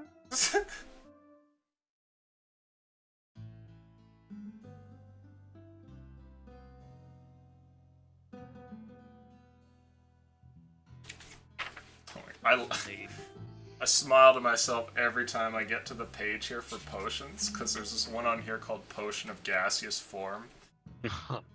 And there's this guy, he plays in Thursday's group, and he's known as the Jacob.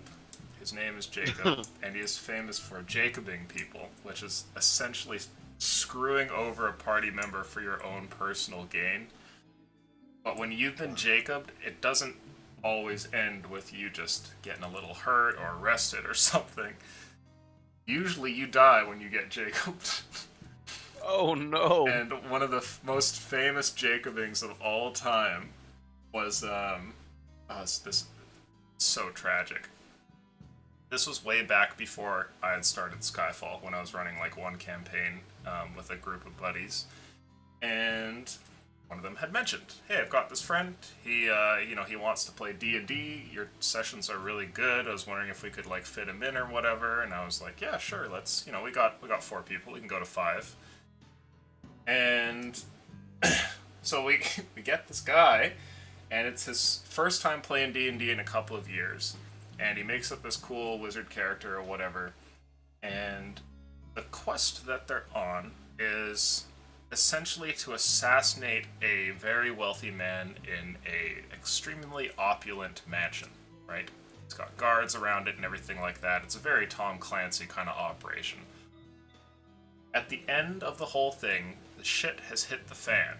The guards know, and they're surrounding the house, and the majority of the group is attempting a daring escape. Up on the very top floor, a dragon, friendly to the group, which was helping them with this endeavor, flies up so that the group might hop onto his back and escape. There's crossbow bolts flying everywhere, and guardsmen shouting and pointing lanterns at the top of this house. Meanwhile, in the upper room here, Jacob is attempting to open a chest, which is being incredibly stubborn. He has no key or no means of thieves tooling his way inside, so he's just hammering the shit out of it. He calls over to the guy who's completely new to come and help him break into the chest. So, being new, he's like, okay, and he comes over and helps him. Eventually, the chest gets busted open, and Jacob goes sweet, reaches in, and grabs the contents of the chest. And then, as guards are rushing upstairs, he says, okay, goodbye, and then uses his potion of gaseous form and just turns into a cloud and floats out of the fucking window. No way. And so this new guy is left there, and he like goes up to the top, like onto the roof to see if the dragon's still there, and the dragon's gone, and he just gets turned into a human pincushion with crossbow bolts and dies. No. Okay, bye. Oh man. Daryl. What a cock. What a cock. Which character does he play on Thursday? Yeah, so he's still in it. He's God bless him. He plays God bless him. he plays a dwarf named Yuri, who is actually Yuri, okay. he's actually playing a guy that's not a douchebag for once. He's played a lot of douchebag characters, and he's like, yeah, I'm gonna try being like, a good human being this time around. And he hasn't actually Jacobed anyone. It's been quite strange, and he actually plays Yuri really quite well. So it was not only an interesting and a refreshing change, but he's pulled it off with a great deal of grace. Normally he plays, in that campaign, the one where he Jacobed the guy literally to death, he was playing a warlock that essentially like unleashed a horrible demonic hell into the world. And then after that, in first Thursday group, he was playing a thief that like fucked over the group multiple times to get loot. Yeah, it's a good time. It's a good time. Oh, did he play like a cat person? Yes. Yeah, okay, I know who it is. Okay, bye. Aldrin! Aldrin! I wonder if he's fallen over and cannot get up. Motherfucker. Okay. Well, at this point, I think we'll probably continue without him. It's been much past 10 minutes, and we're probably just doing shopping, of which I think he will have little objection anyway. So, let's get back to it here.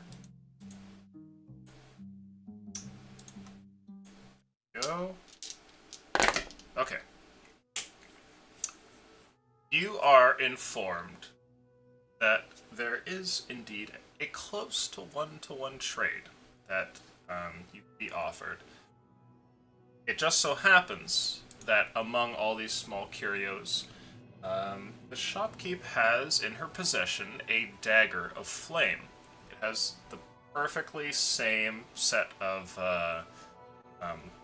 what's it called? Of stats as a dagger does. However, it has a flame that suddenly alights and covers the blade so long as you're holding it, and it does 1d4 flame damage and casts light, normal light in 10 feet, and then dim light in another 10 feet. However, she says that she will not offer this to you as a direct trade. She says that you're going to have to come up with an additional 400 gold. So wait, it does 1d4 plus 1d4, or is it Yes. just 1d4? Oh, okay. Oh shit, guys. Alright, I'm back. Hey! So Um, Reza plus 400 gold. Yes. Oh. Holy shit. Yeah, but Aldrin is the dagger that does 2d4 fire damage and casts light true. for Verth, which means when I hold it, Verth can see in combat. So, It's like a 2-for-1. there is Ooh. kind of a catch to it, which is, We're of stuck course, between that you a rock can't and a throw hard it. place. If it's not in your hand, the flame goes out. Doesn't require attunement, so anybody could use it in the group, so that's actually a good thing. And it gives off light, which could potentially be good or bad depending on the situation. But yeah, so you could get that for Reza plus another 400 gold. Considering that digs deep into my funds and others, I'll leave that on the table for now. That's 800 for Reza and then 400 from elsewhere. Yeah. Lotho, you had been offered, what was it, 1300, I believe, for your... Or no, it was a solid 1k for your robe. So, It was 13 for like the potion or something.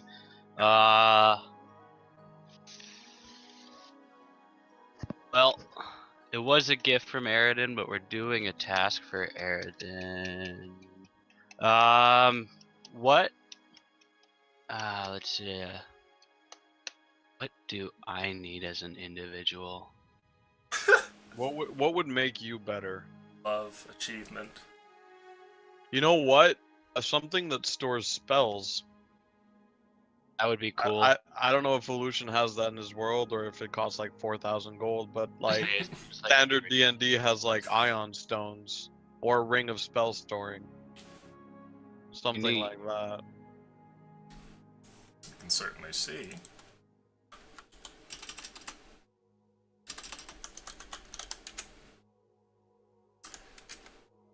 Aldrin, what are you looking for? What would be like realistically something that we can afford? What would be something that Rings of Would be spell within storing your budget. exist. They're very expensive. Oh. You cannot afford them. Well, I will Well, just take that 1,000. away from you right now. and there it goes. And So there it so goes. Aldrin, what would be your are you looking just for plate like if you had to choose one thing that'd be like fuck yeah. I think it would be cheaper if we went for a battle axe for him, or for Aldrin, rather Sure. than armor. But I mean, armor would be nice to have because it would hit. I could take more hits and have higher hits against me, and they'd still miss. Because we Yeah, have to okay. remember, my armor class is 18. And plate would put you at 20. Plate would put me at 20. How much is plate though? It's usually like vanilla. It's $1,000. Vanilla, it's 1500. Oh, my bad. Vanilla, it's 1,500, which means Yeah. markups and whatnot. It's gonna be LL, and we don't even know if Drow would mean- have something like that. But thing Let me is, see. would Got- the Drow be willing to part with that for cheaper because it's metal and no one would ever buy it in a Drow city, right? You might be able to see That's it true. like in some fucking discount rack, like as like the fucking like we found this on a dead dwarf. No one will buy it. $500 Please buy it. $500 raincoat, only $5. I mean, we Who's can that? look for you. That's true. Basically, plate this dagger for me, I want two things. I want to trade Reza for this dagger, and I want to trade Eridan's armor for studded leather, plus something if possible. Can I get an appraisal for Eridan's armor? Ah, certainly. Let us roll luck for you. That's a 6. It's not the best roll.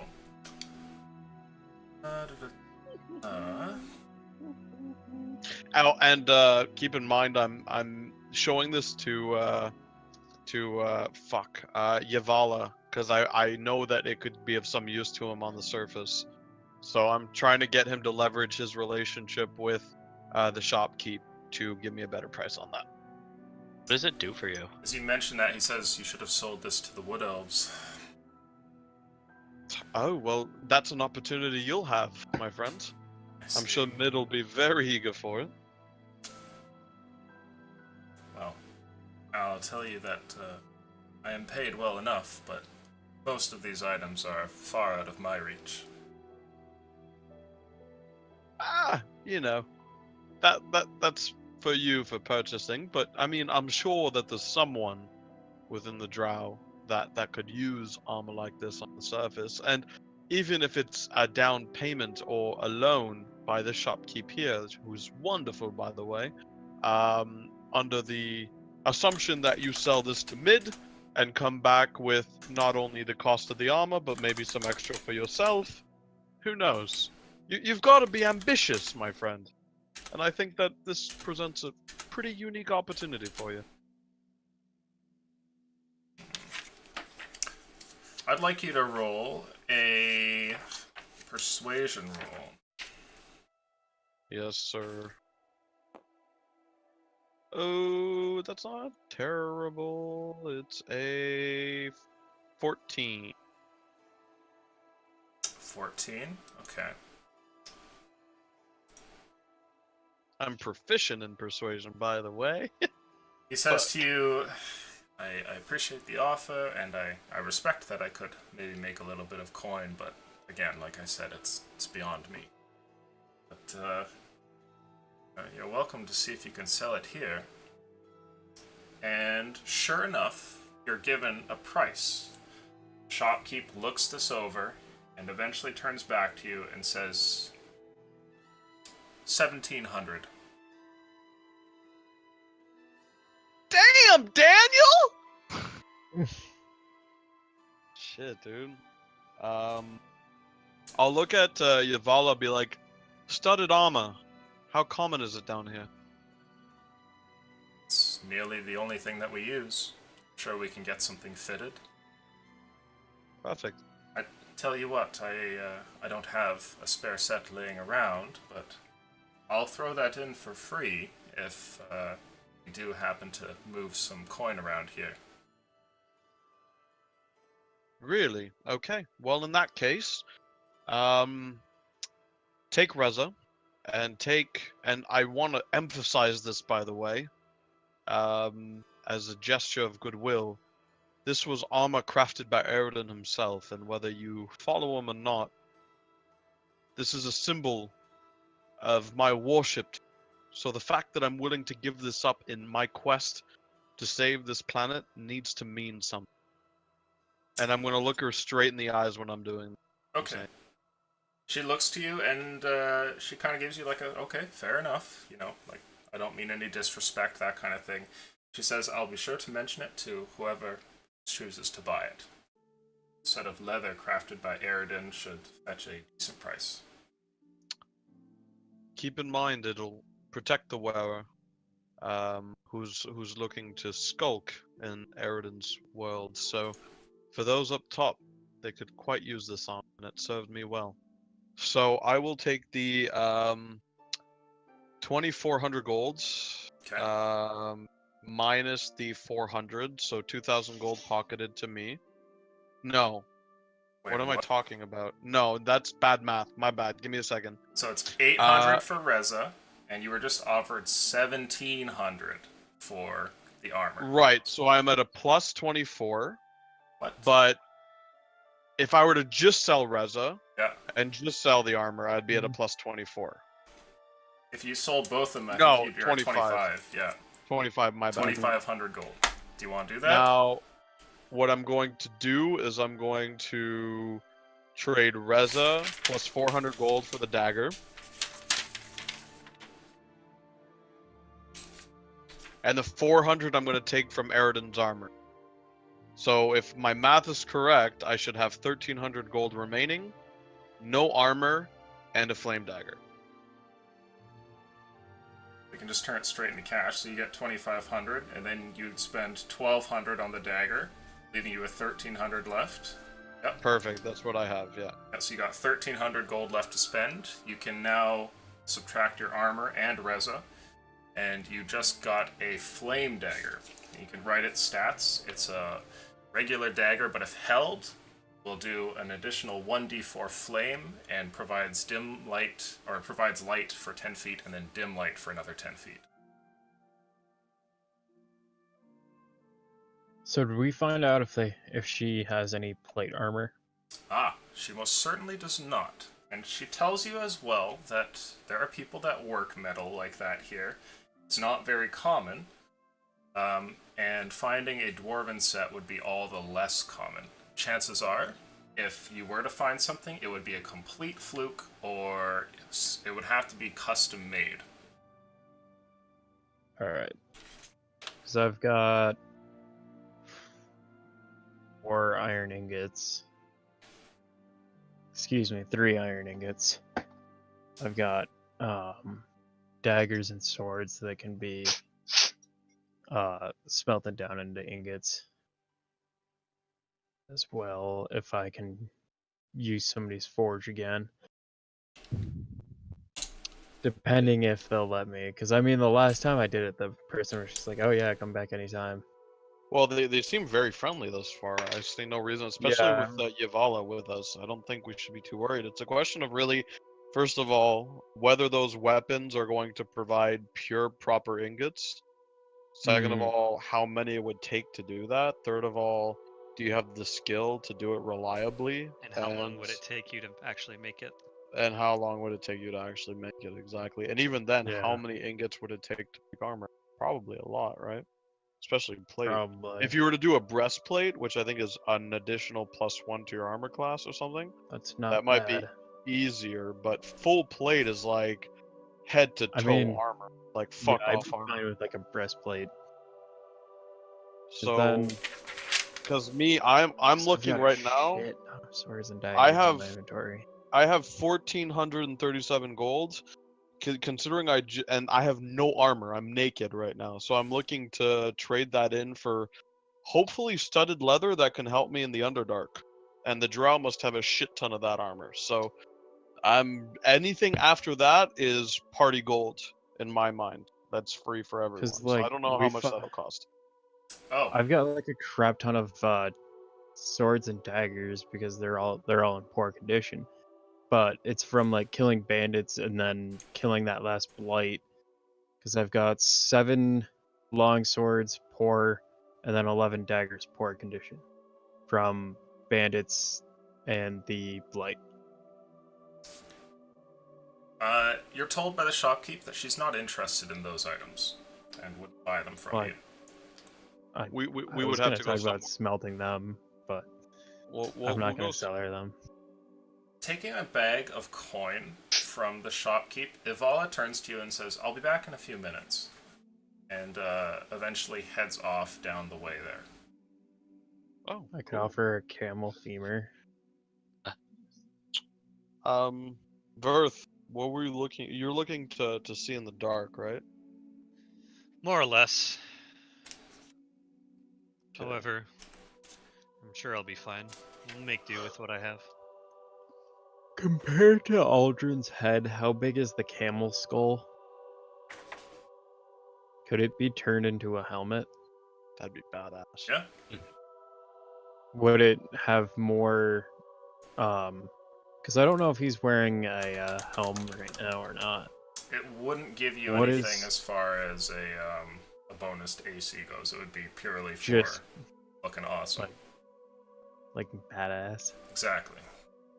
That may be pretty awesome. Out of your femur. Out of the skull. I don't know what I Uh, would do with the femur. Make a club. That's true. I was could thinking do that. that. Make like a big I think fuck you off did club. suggest that. After a few moments of trying to think of what to buy and steel what coat to it. sell, Yavala comes back and he has with him a set of studded leather armor, which he hands over to you. Booyakasha. Thank you, Yavala. Appreciate it. Oh, it's not me. And the shopkeep gives you a nod and she says, like I said, you spent a great deal of coin and consider it a gift. I trust you may even spend more before the day is up. And I cock her a smile and be like, well, I absolutely adore this armor. Do you have anything of the persuasion of Eridan's armor that I gifted you, or sold to you, rather, but that would be of aid to me in the Underdark? To help you sneak in the Underdark. Or give me any tactical advantage down below, whether it be climbing surfaces, or staying hidden in the dark, or Let's roll luck. anything like. Unfortunately, she shakes her head. She says, I had a pair of very useful slippers that you could have used off in the past, but I've since sold them. Sorry. That's okay. Spider climb. Okay. Do you have anything that can increase the strength of my leather armor? What are you using right now? Just Their regular armor. leather? Yeah. Well, she tells you that I there's guess studded it's leather studded. you could certainly purchase in town. She says if you spend some more money and maybe buy and sell a few more magical items, she'd be open to providing you with a set for free as well.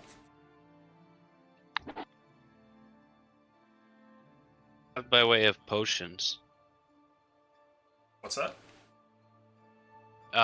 As far as potions go, do you have any? She says that she has plenty of potions.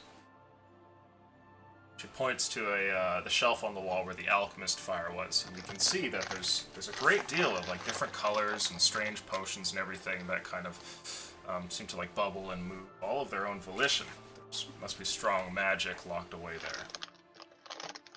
So I'm thinking, Lotho, just out loud, if you were to sell your cloak, Yeah. you'll get free leather armor, which is a +1 to AC, and you'll have 1,000 golds.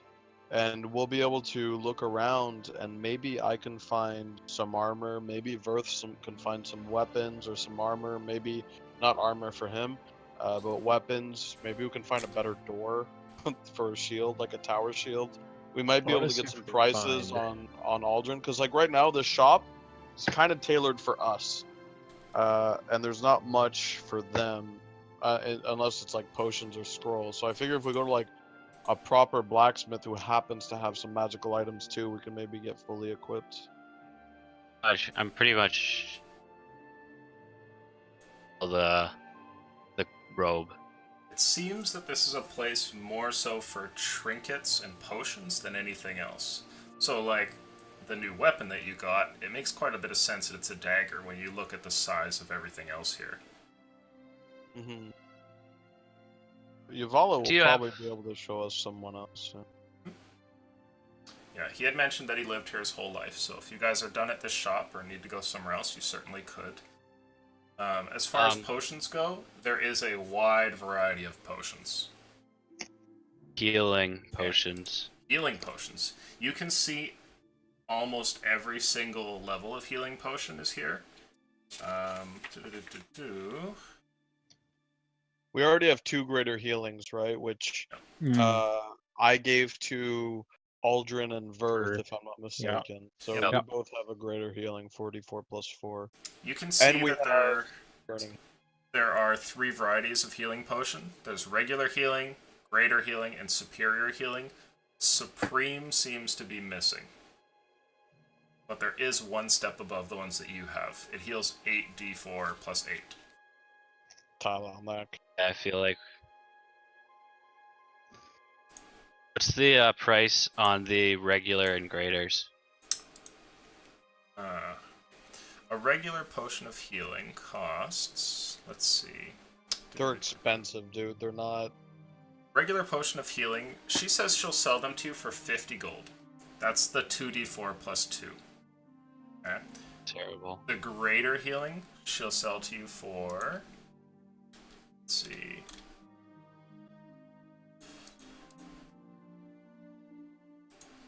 Or something. 5 gold.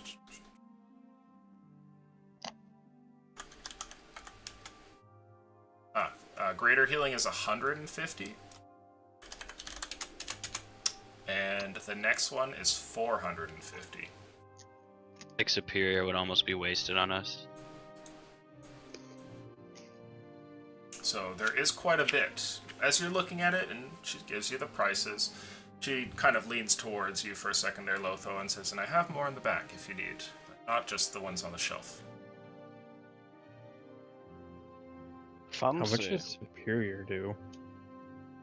Superior? Plus- That's 8d4 Yeah. plus 8. It's quite a bit. Holy shit. That's You know why what it the costs worst part is, 450. dude?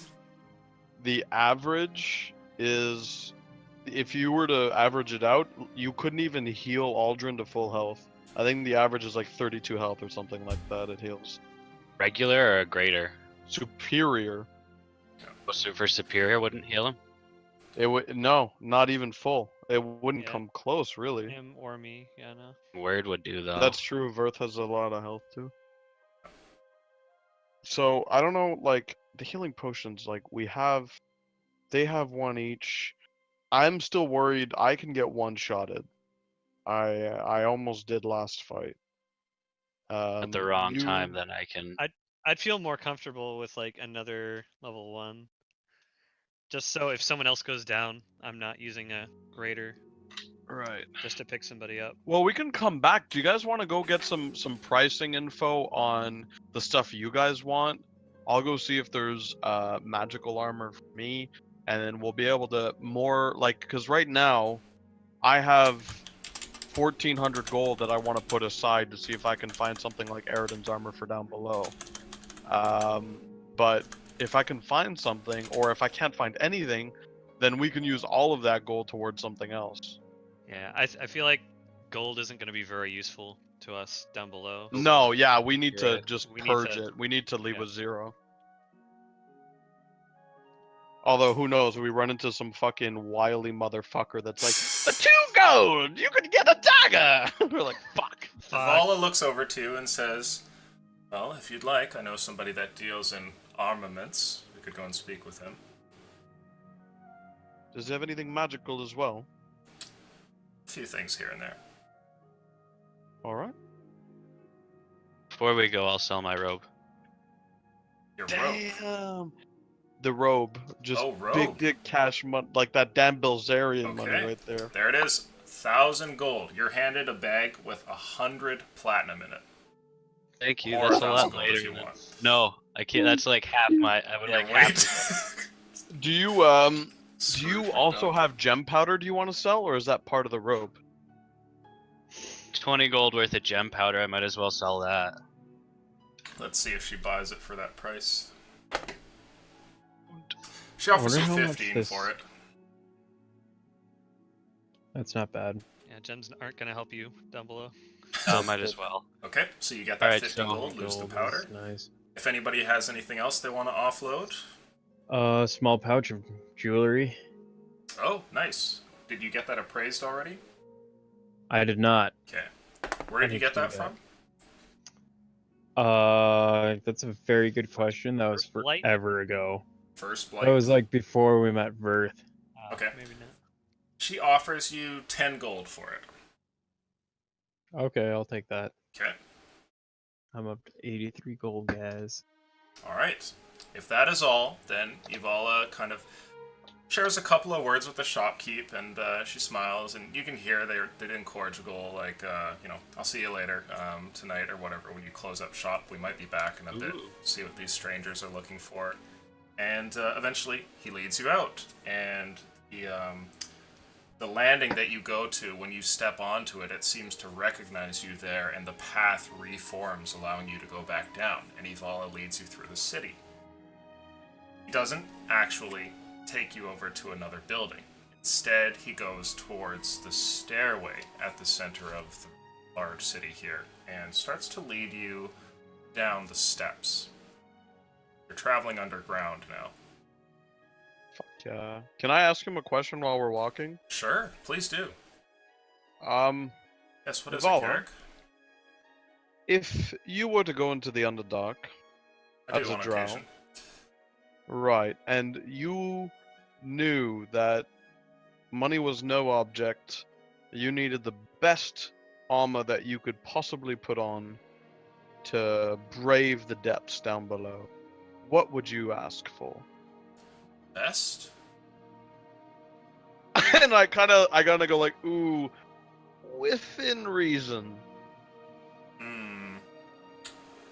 He pauses That's for a it. second, and he says, to be entirely honest, something that would help me be unseen. There's a great deal of armors that I've read about that make you more resistant, but the creatures of the Underdark are quite varied. I've heard that surface dwellers have this idea about it being nothing but dark caves, but there's quite a bit of life down there. It comes from all kinds. Well, Best thing to do Evala, is just not to deal with any of it and stay in the shadows when you can. Secrecy. To be- right, and to be honest with you, that's why Eridan's armor excelled for me up top.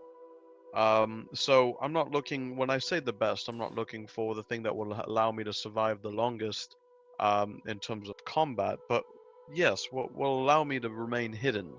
I've noticed that some of you have black or some kind of armor that seems not exactly off the shelf. So imagine you had 150 platinum to spend on studded leather. What would you get? To be honest, I probably wouldn't buy anything other than normal leather. I might pick up a couple potions of invisibility, something like that. Help me Okay. brave, especially if I'm alone. Huh. And I'll think about that as I keep walking then. Maybe I don't need to get the best armor. He leads you down a pathway, and you can see that this was a very busy part. Even though the city was bustling up above, down here too, there are plenty of people going through different corridors and things like that. And you can see what looks like different shops and things. You can smell what must be food being cooked in certain directions, and you can hear what sounds like perhaps something clanging on stone. Eventually, though, you're led into a path that's kind of like out of the way, and it's still carved out. It's not like a cave structure or anything, but this hallway isn't used very much, and it seems to end at a singular door. And Evala just kind of opens it up and motions for you guys to step inside. With nobody around, are you guys going in? Yeah, I have no reason Sure. to be. Inside of the room, you find what looks like an interesting little collection here. There's no tools. It doesn't seem to be a blacksmith. If it is, the forge must be hidden. Doesn't seem to be a leather working place either, or anything like that. But all along the walls, you see collections of armor and weapons and all the like. It's like a very exotic and well-stocked armory of some sort. And you can see what looks like an interesting drow from across the counter. He looks fairly scrawny, and his hair is much longer than all the other ones there. And he's got a great deal of what look like tattoos or markings or maybe scars all over his body.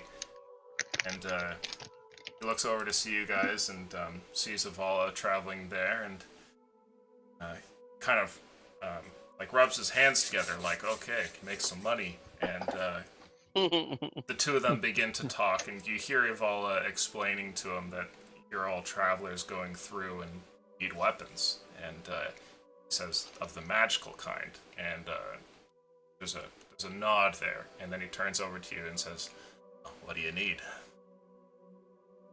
I'll let you guys take the lead on this one. Got pretty much everything. Somebody has. Yeah. Would you by any chance have any plate armor? Might have something. Let me check my stores. For you, Master Dwarf? Yes. If Let's see. Not Please bad. roll that. Okay. He says, well, not exactly plate, but I got something. Got a set of splint mail. It's found Okay, we'll off a talk dwarf a bit further down. No one up here has too much use for it. Need it. Could be yours. Table talk real quickly. Is split better than chainmail? I believe it is, yeah. It's Yeah, one it's, step up. It is AC of 17. You have to have at least 15 strength to use it. I need 15 strength to use it. I've got 16. He tells you that he'll offer this dwarven split mail to you for 150 gold. Damn! Cha-ching! Dude, I'll bankroll the rest, dude. Don't worry about it. Pick it up. Cool. Yeah, I'll take that. Okay. So what does that put my armor up to? You're at 19 now. And how much was the total cost? 150. 150 minus your 83, right? 150. So subtract all Yeah. of your gold there, Aldrin. 67. Yep, minus 83. 67. 67. There you go. Do you want to sell your chainmail while you have it here, by the way? That's not a bad idea. Okay. Oh, yeah. He tells you, yeah, I'll buy that off you. 25 gold. Alright. I'll do it. So, I'll, I'm looking for Okay, so you get 25. You lose that old set of armor. You got a new, better one. I'm gonna bankroll less of his armor then. Nice. Minus 5. So, I give you 42 gold for the armor there, Aldrin. And don't. So yeah, you Yeah. have 0 cash there, Aldrin. Okay. Well, You do have this split mail. I've got a bunch of silver though too. So. Okay. He looks to you guys and goes, right on. Good deal done. Anything else you guys need? I'll step forward and put Yeah. my shield door down. Fucking tower shield! God, You can like feel this. that he reaches forward and kind of helps you with it. Yeah. I'm being very careful to try to not knock anything Smash over. everything on the counter. You hear Full on glass Spanish breaking out. and shit. Okay. So you put that down, you say you're looking for a better door? I use this door as a shield. Got anything like that? Big shield. Let's see what we got. He turns back to you and he says, sorry, guy. Nothing I can do. Rather unfortunate. I understand. We'll keep looking. We'll keep looking. Anything else? I'll walk up. Yeah. Do you have any hide armor? Hide armor. Wait. Didn't you get free leather for selling your shits over there? Or no, that didn't happen. Oh. Buy You anything did else from sell Rattler? your robe? Sorry, you would have gotten a set of free studded leather. So you are all good. If you still want to go for hide, you can, but I think studded leather is better in every way, pretty much, so... Okay. So yeah, you're That- all good. I forgot about that when you sold your robe. I got Can I you sell back. my leather Cash. armor then? You can. He says that he'll buy That's it not from gonna you be worth for anything. 3 gold. Why not? I'm not gonna need it. Okay, so he takes that for 3 gold. He goes, right on, right on. I'll take that from you. What else are we looking for?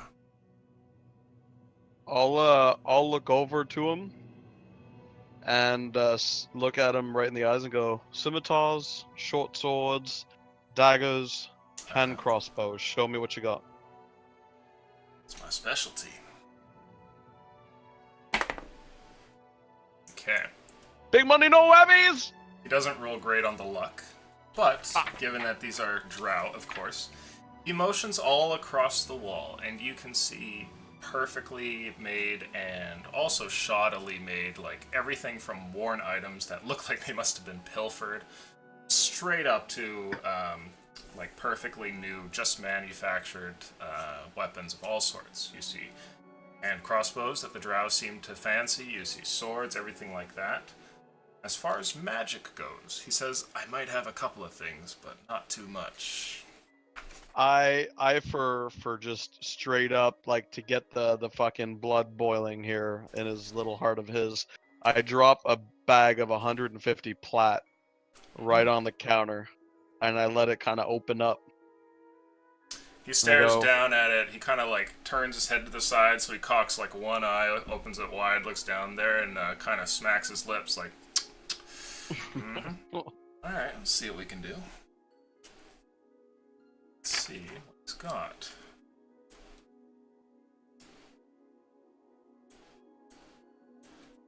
He tells you, well, if you're looking for that kind of thing, I've got something kicking about. He shows you. Let's see. Let's roll. If you had your choice pick of those different types of swords, which would you go for? I would go dagger offhand and like short sword primary or scimitar primary, because they're both So- short sword and scimitar are basically the same, right? that In you have stats. Yeah, they're the same. Now that you have the dagger, so you would go for a short sword or a scimitar?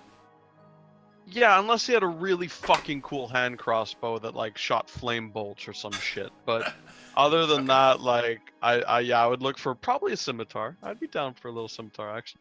Okay. He tells you that he has a short sword on hand, which is a +1 short sword. Okay. +1 to damage and +1 to chance to hit, and of course counts as magical. He says that he'll sell it to you. He'll sell it to you for 1,200. 1,200 for the +1. Oh, I forgot. Scimitar is not considered light, right? I think Finesse. it is. Scimitar. No, it is. It's literally identical to the short sword, except it costs slightly more and it weighs slightly more, for whatever fucking reason. So just flavor flav. Exactly. It's a short Okay. sword. I guess if you looted one, you could sell it for more, which would be cool, but that's basically the only thing. So yeah, he tells you he's got a short sword of +1, and he'll sell it to you for 1,200 bucks. Okay. Pretty sweet. Do you have anything else? Let's see. Yeah, he says, yeah, give me a second. I'll see what I got. Is there anything else I'm looking for in the back? And he turns to the rest of you. If you Go ahead. have any enchanted, battle axes, with Right on. fire. Don't see too many axes around here. Might have something. Gotcha. Okay. Thank you. Present my old quarterstaff. If you've got anything that could do a little more damage than this, I'd be interested. Okay. And I'll kind of shout out any enchanted tools, grappling hooks, ropes, torches, that kind of thing. Did you take that deal, by the way, Carrick? Did you buy the +1? You're still thinking it, right? It's on the counter. I'm very Okay. keen on buying it. I just want to see what else he has. I just rolled luck for you, and I rolled a 20. Okay, so what we're gonna do... Everyone get We're gonna, and you get an item. we're gonna do a luck roll for each of your requests, as we've been doing kind of along the way. Carrick, he tells you comes back out, and he has a weapon with him. He puts it down on the table, and it looks very weird. It doesn't really look elven. It doesn't really look dwarven. There's something strange, almost tribal about it. It's made out of metal, and it's a short sword. And he tells you that this is a short sword of life stealing, and he'll sell it to you for 1,300. Okay? The stats are, when you attack a creature with this magic weapon and roll a 20 on the attack roll, that target takes an additional 10 necrotic damage, and if it isn't a construct or an undead, oh sorry, that's for the damage. If it isn't a construct or undead, you also gain 10 temporary hit points. Holy shit. So for an extra 100 gold, you could have that. Oh, but guys, the short sword is cheaper and more reliable. But the Resocrits, though, I've had some really epic ones. Fuck. So anyway, so there's that. Think about I'm that. gonna let you guys get your candy on. Let me just think about this. We'll do Aldrin's next. Searching for an axe. Let's roll Well, luck. Billy, I'm gonna have to ask you to front me a little bit of cash, maybe. Nope, never mind. I just heard cash? it. Ooh. What cash? I'm gonna be broke as fuck. He rolls a 6, You're so unfortunately there's no axe that he can help you with. He tells All you right. that, let's see, I'm a piece of shit and I should die. you're out of luck. It's a little intense there, buddy. You can back it up if you don't mind. And Lotho, you're looking for a quarterstaff of some sort. That's a, oh my god, I rolled another nat 20. Give me a minute. Holy shit, what the hell is this? I rolled- What the hell is this? Now, not getting Aldrin any gets crits 6? because If I got Well, a if nat it's a- 1 at the Druid River, so. That's true. that's you true. did. Okay. Yeah, that could be interesting. Yeah, flame on. Staff that'll kill nature.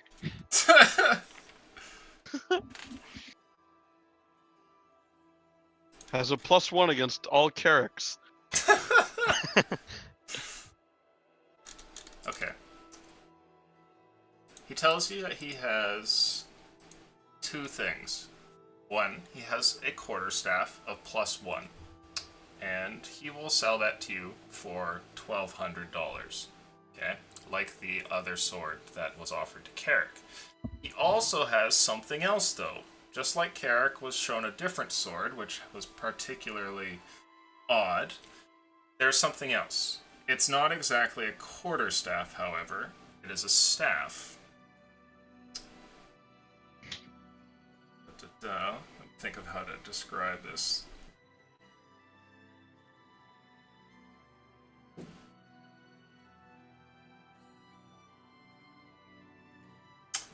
He brings out a staff which is a little bit curved towards the end, and you can see that its curve is purposefully done because it ends with the head of a snake. And he describes this as a staff of the adder. And the staff of the adder is fairly wordy, but basically, this is what it does. You can turn the staff into, you can get the staff's head to animate into a snake and have it attack people instead of whacking people with the staff as you would normally. You can Fuck! Yeah. So the way that it works is, as a bonus action, you can speak to this staff a certain command word, and make the head of the staff become an animate poison snake for 1 minute. By using another bonus action, you can speak the command word again, return the staff back to normal. While this thing is a snake, of course, you can make a melee attack using the snake head, which has a reach of 5 feet, and your proficiency bonus applies to the attack roll. On hit, the target takes 1d6 piercing damage and has to succeed a DC 15 Constitution saving throw, or take an additional 3d6 poison damage. Pick that shit up. The snakehead can be attacked while it is animate, and it has an armor class of 15, and it has 20 hit points. If the head drops to 0 hit points, the staff is destroyed. And as long as it's not destroyed, the staff will regain all of its lost hit points when it reverts back to its inanimate form. So keep that in mind. It's a pretty powerful weapon. It could be broken if somebody was savvy enough to, or even accidentally killed the snake at the top. But the snake seems to do some good damage. 1d6 piercing, and then a DC 15, and if they fail, an additional 3d6 poison. And worst case, you just polymorph out of that motherfucker and you save it, right? Now here's the problem. He offers that to you, but he offers it to you for 2,400 gold. Oh, baby! That is no triple. That basically just made it impossible to get, bug.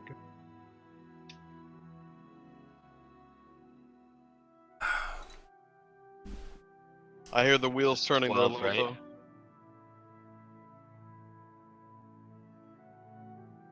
12, right?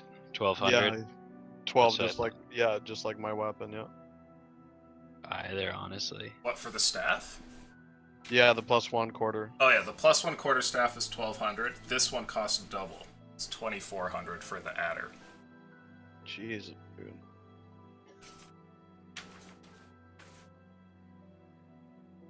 Oh, fuck. So, a couple things to think about. Any special boots back there? Special boots. Fascinating. He says, I might have something. He heads to the back. I'm gonna make a roll. For Verth, that's an 11. I'm just going to Okay. my,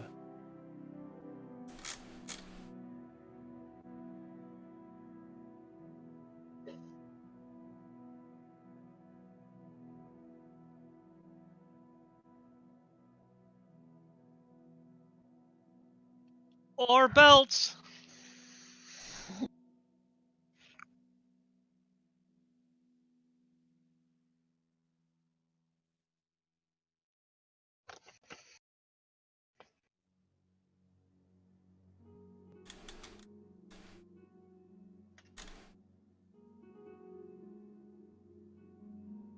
I wonder, going into table talk here, while you're searching, would it be smart if Aldrin were to craft a piece of armor using the ingots that he has, I don't see why And- not. melting down I'll- the swords and stuff? Only thing is, Eridan said time is of the essence like a motherfucker. So we'd have That's to true, figure out yeah. how long it takes. It'll probably take a few days to make a set of armor with all that. Okay, Well, time to it's go a chess piece. but- full autistic. Well, okay, so 5% of the time I will be able to do 10 necrotic, get +10 temp. So, is it splint mail or is it just splint? Splint mail. Or no, it's just splint armor, isn't it? That's splint armor. Okay, I'm just trying to figure out what to change that to in my inventory. So And then how much does it weigh? Splint weighs 60 pounds. Alright, so it's only 5 more pounds. Okay, might have something here. Give me a sec. Oh, it automatically changed it. That's awesome. It's purple.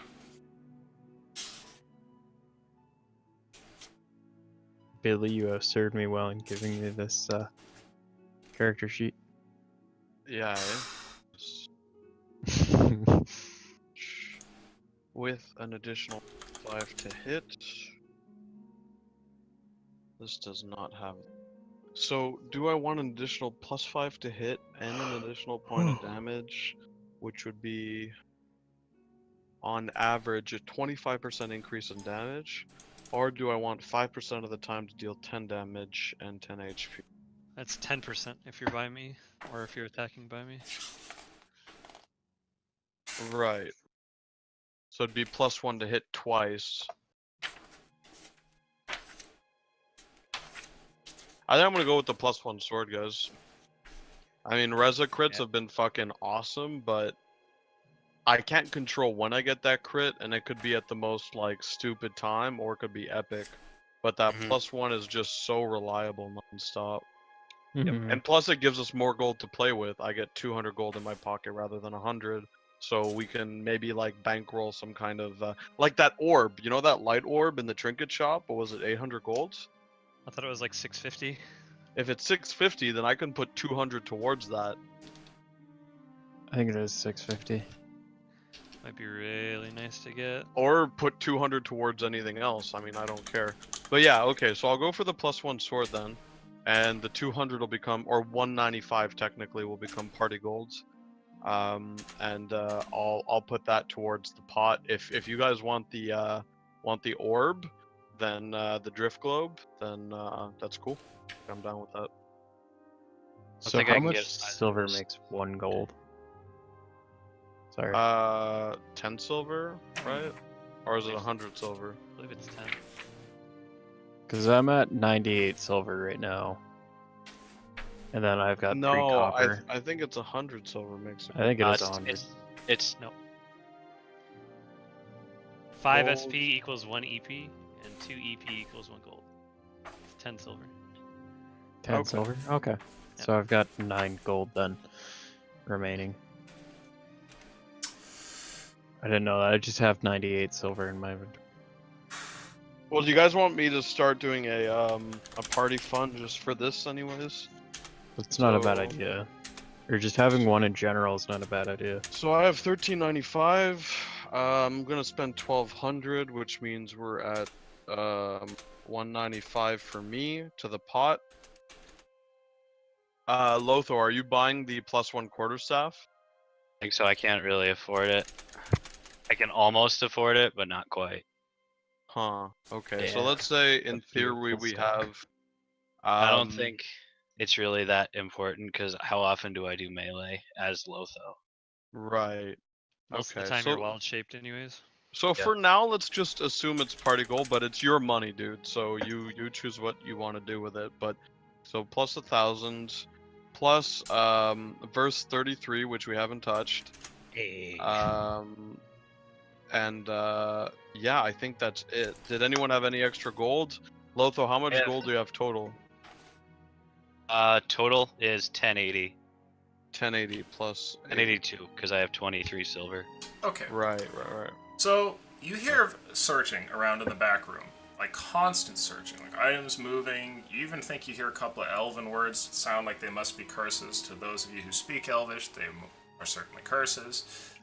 And the searching goes on and goes on and goes on until Evala eventually calls out and goes like, "You doing okay back there?" And his friend goes, "Yeah." And eventually comes towards the door and he says, "Okay, boots, belts, I got nothing, but I remembered I had this thing kicking around. Look, tell me if you need it or not. A little pricey, but might be useful." He shows to you a ring of feather falling. While you have this ring on, you descend at 60 feet per round and take no damage from falling. That's it. It's not, you don't cast it or anything. You just permanently have that spell effect on you, basically, as long as you're wearing the ring. He offers it to you for 1,800. We can't afford it, guys. Even if we dump As every good it is. single, Yeah, as good Yeah. as it may be, Hmm. we'd have to sell the shit off our backs just to afford that. fortunately. Yeah, that's no. true. Thank you for looking and spending the time, though. I do Yeah, he gives you appreciate a nod and he goes, it's worth a try. 1,750? How about 50? it. I smack Aldrin. Yeah, he Look- takes away the ring and kind of deposits it behind the Yeah. counter. I'll tell him honestly. Look, we're going down into the depths of the Underdark, and we're going to be facing a foe that we haven't faced ever. Not to sound dramatic, but gold is of no object. But there is a limit to how much gold we have. We can probably scrape together about 130 platinum, something like that. So currently, the other shop, the shop we just came from, the Curio Store, has a few items of interest that would grant our party vision down below, and would make us a little more formidable through the use of potions. So it would have to be a very, very bargain discount offer that you'd be looking to extend for us to be able to buy anything else in this shop. Let me see if I've got some weird crap laying around. Because, guys, table talk, I'm thinking with 1300, with Lotho's approval of using the 1000 gold, we can get the Drift Globe, we can get an extra healing potion or two, and we can get a few fire breathing potions, Yeah, and we that's- can get like a scroll. I mean, the way I fight, I really don't need much. I mean, the studded armor pretty much sets me up. There's a +1 boost to my AC, but still, 13's better than 12. Let's see what Kooky Man has. We're gonna roll luck for you. Let's see what we got. And it has to be you describe it to him as under 1300. Yeah. Okay, well I just rolled a 17, so that's not bad. Or I described it specifically as something he was willing to go under 1300 on. Okay. Could be valued higher, but he's got to be willing to be flexible on the price here. There's 130 platinum this guy can snatch up. There's got to be like some turnover, right? Some item he wants to just liquidate to reinvest. I deal with these assholes all the time at work. There's got to be some. Because you do not want that money leaving your shop. How do you feel, Jader? Would you rather have something to see in the dark? Pretty much. I Fucking really want Jader. that light. He shrugs and he says, I'm a simple man. Don't need too much. I still have torches. I'll fight in the light wherever it happens to be.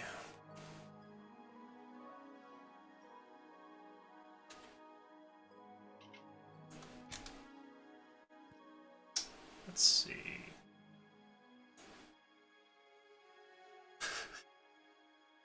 Uh-oh. Give us something really good at a really big discount, dude. What we're asking. Mike, check your phone.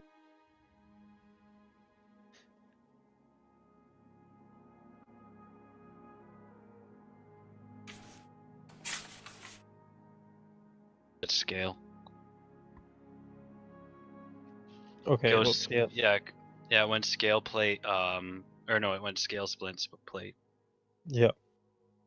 Did you see the other message though? By the way, 19 AC is retarded at our level. 20 is Right. considered like a pretty high capstone. So 19, dude, people have to roll, like assuming the people we're going to face have a +5 to hit, which is pretty high. They're going to have to roll a 14 to hit you, dude. So here's what happens. He comes back and he goes. He's holding something in his hand that seems to like shine with the color of coin, like maybe he's holding like a golden something or other. He says, "All right, got this off a guy. Might use it. It's not my usual stuff. Here it is." Puts down on the counter a small figurine. It's shaped like a golden lion, and what this does, it's a figurine that you can throw to a point on the ground within 60 feet of you. You speak a magic word, and it turns into a lion, and will fight for you.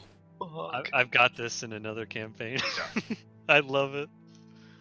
Once it's been used, it can't be used again until 7 days have passed. But pretty ballin', it turns into a lion. When it drops to 0 hit points, it just goes whoop, turns back to a figurine. Hopefully you can go and get it, and that's that. So How he much? offers this to you, and he says 700.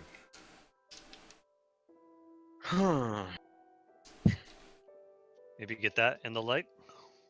We can't. I mean, we literally can't. It'll just be short of 40 gold. We can try to haggle her down. And it wouldn't be a large haggle to go down. But if we were to do this, lion plus orb, no potions, no scrolls. At this point, guys, I'm happy with what I have. I don't need to see in the dark. I am casting light within 10 feet of me at all times. So this is on you guys. But we have 1,311 gold to play with, including my 3.8 gold and silver. So let's chalk that up at a 1314. And anything else you guys can scrape together. So how you want to divvy that up is up to you. Do the same thing with the cantrip that you can do with your dagger for 10 minutes. Yeah, you can cast light on things. I'll shrug That light would be helpful. and I'll say, best. We all need a reliable source of light. I am still leaning towards the. Okay, so Orb. the light is a guarantee, right? 650 for sure. For the rest of the money, do we get the lion, or do we get potions and scrolls? We already have 2 greater healings. We have 3 burning hands, right? We have a couple of flasks of oil remaining. I think I have 2. So, not even that we really need it, but I would divvy that out to you guys. So right now we have 3 burning hands, 2 potions. Do we need more scrolls and potions? Or do we want to get a lion? Like a fuck off badass lion?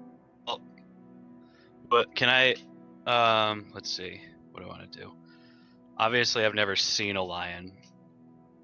Ah, yeah, it might be Tell helpful you to about- have that. I've got the monster manual right here. The lion's stats. Why don't we? Of course. It's at Hey, the maybe you bottom can of the section. transform into one. Once you see it. Yeah, I'm looking at it right now. Oh yeah. Okay. I can metagame and tell you, but Yeah, go for it, dude. it's AC 12, which is in comparison to it's between the bear and the wolf form. Hit points at 26. Pretty close. It's about 10 less. And pounce, where if it moves at least 20 feet, whatever it attacks has to make DC 13 strength save or be knocked prone. Prone is good, man. That means advantage. And Running leap with a 10-foot running start. The lion can long jump up to 25 feet. Some claws, some bites. Now, will we be directing the lion, or will you be rolling to see who it attacks? So it's a statuette of a beast, small enough to fit in your pocket. If you use an action to speak the command, you can throw blah blah blah blah. It's friendly to you and your companions. It understands your languages and obeys your spoken commands. Okay, so we can free action it up to direct it, which is pretty good. So right now, guys, we're 4 people. Jader makes 5. Lion makes 6. When the shit hits the fan, our action economy is not bad. If we go reference- lion. it's only a little bit weaker than the brown So- bear. Okay. And the pounce is dealing pretty one- boss, man.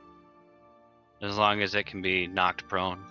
So here's the thing: if we buy it, we're gonna have to find a way to scrape together enough to buy the orb. We could Oh, cool, it's got probably pull pack it off. tactics too.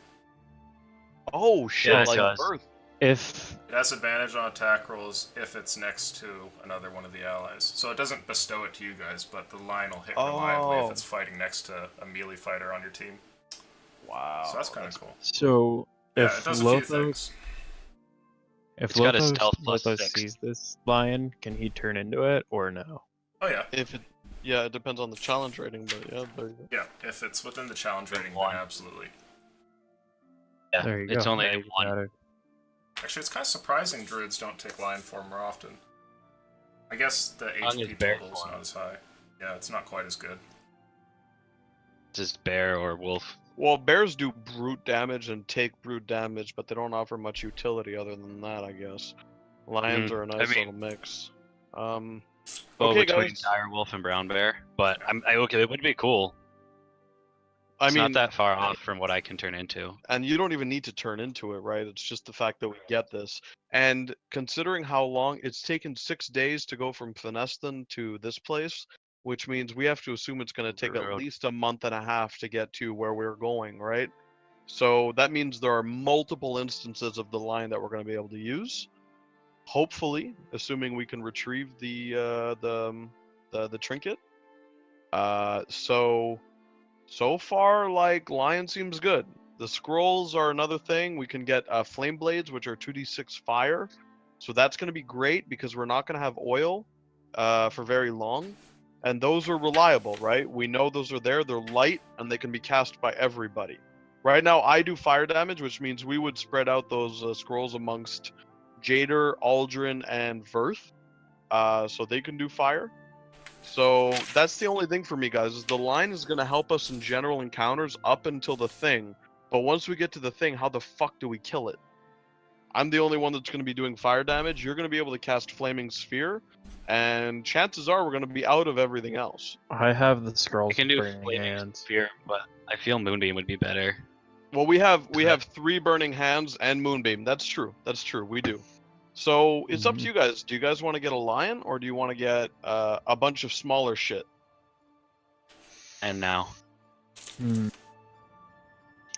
Just a heads up, I've got about 15 minutes. I was gonna I say, decided yeah, that we're coming up to 11:30 the works end. for me now. So I've pretty got- much is this decision, and then Yeah. Well, I mean, if we go for smaller shit, I can sit through that, but Well, we already kind of know what we want. Well, no, we just have to get the prices, but yeah. So If you Make a want, decision. we can end it here, and you can think about it for the next session, and we can start that one with you guys having a better idea of what you're looking for. that may not be a bad idea. I'd rather just finish it right now while it's fresh. in our- Finish it right now. otherwise, we'll have to get the prices and everything So, back. lions Yeah, that's true, or that's true. a selection of potions. That seems to be the thing. Lions Potions. or potions. so we can do okay, but the light's pretty much a definite right now. So the I light like the is light. definitely- Yeah. Light and the So that's- lion. So that's 650, which would leave us I don't know. We have 1300, so it would leave us another 550 remaining, Mm-hmm. right? 750. Because No, 650. 650. No.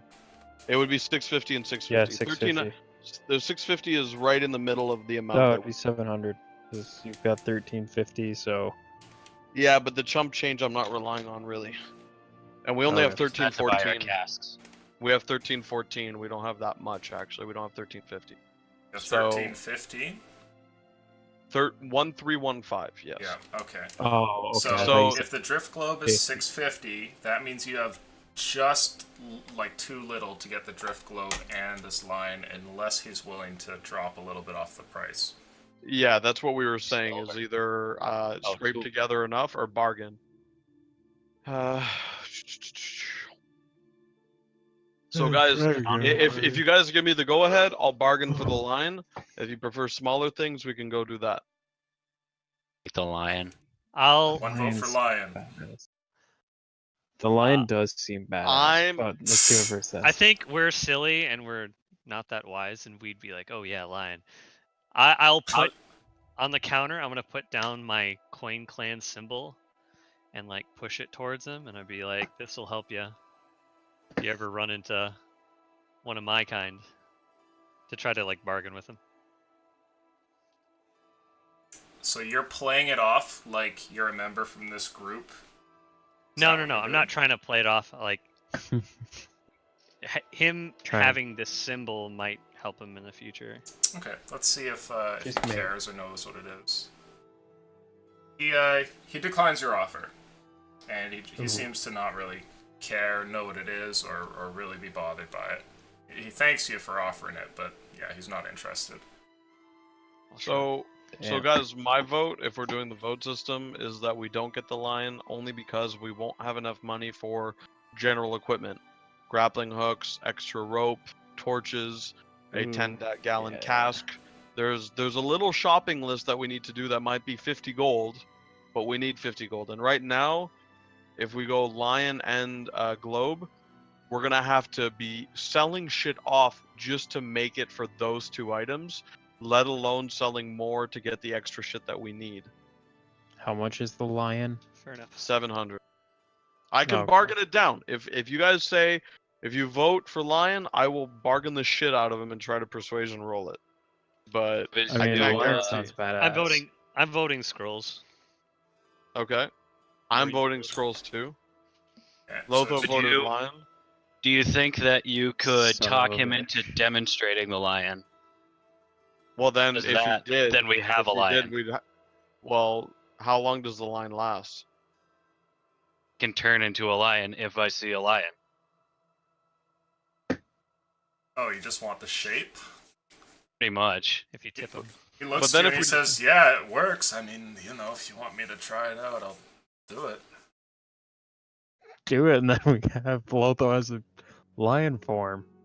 It says lion, and he just throws it, and it bounces off the wall, and then in the center of the room, suddenly, this lion steps out into existence, seemingly out of nowhere, and the figurine's gone. So, Lotho, you can now turn into a lion if need be. Can I turn to him and ask him? Can I? Would you mind if I took its form in your shop here? I just don't wreck anything. It's possible. I want to turn into a lion. Okay, you try it, and sure enough, you take the lion's form. And they fuck.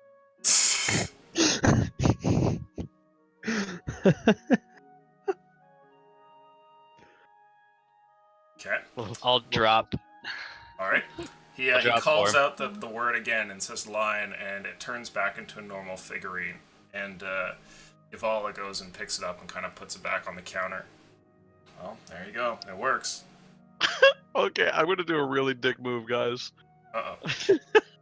He's gonna try and steal it. Look, are you kidding me? We'd have a god Swipe kill and us in a swipe second.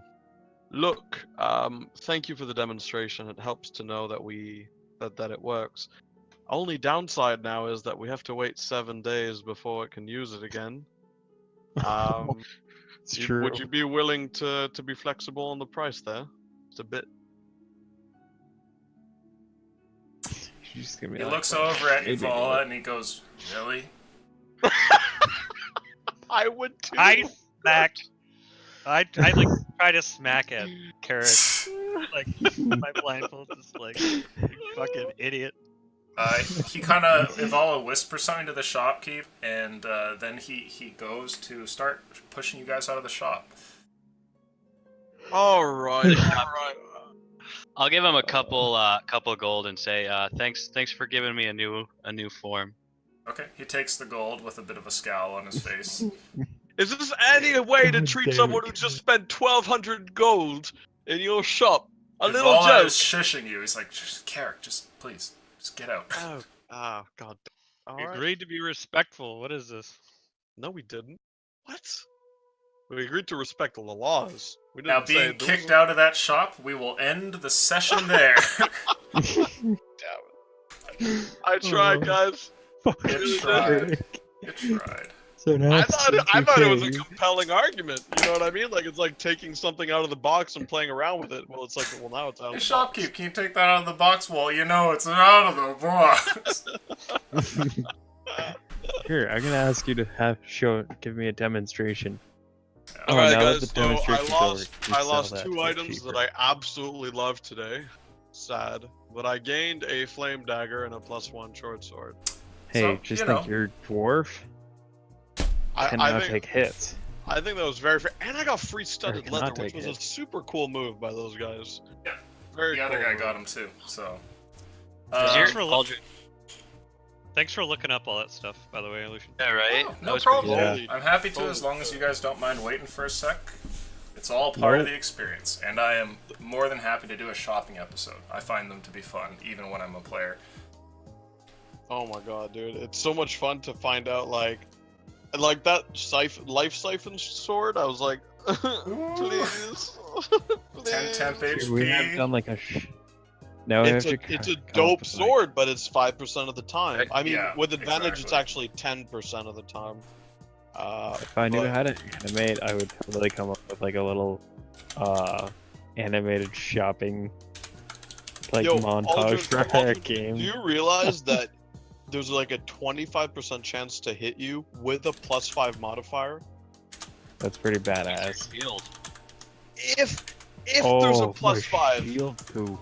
if there's a +5, are you fucking Dude. crazy? Okay. So, My guys, shield too. thank you very much, players. No, I think no, that was great. Your It's shield still at doesn't get- 19, but Yeah, you're still at 19. Your shield doesn't add +2. but yeah, that's Shut the fuck up, you guys. I want to turn the damn thing off. Sorry, Oh, we come love you, on. Lucian. Sorry. Thanks to the audience, the patrons as well. We'll catch you next time. We're going to talk some random stuff. It seems these guys want to speak about some magical items. Otherwise, we'll see you tomorrow for for this week's last session. Adios. I'll watch you in between commercials. There we go. Patriots are playing the Chiefs tomorrow. Oh shit! I have to find out I if don't know what Demetrius those are. Johnson won tonight. Their football teams. I'm picturing a bunch of people carrying like a Confederate flag, like attacking a bunch of natives. Dude, that sounds No. fucking metal as shit. I'd watch that. Just look at just all you have to do is just go to North and South Carolina and you're good.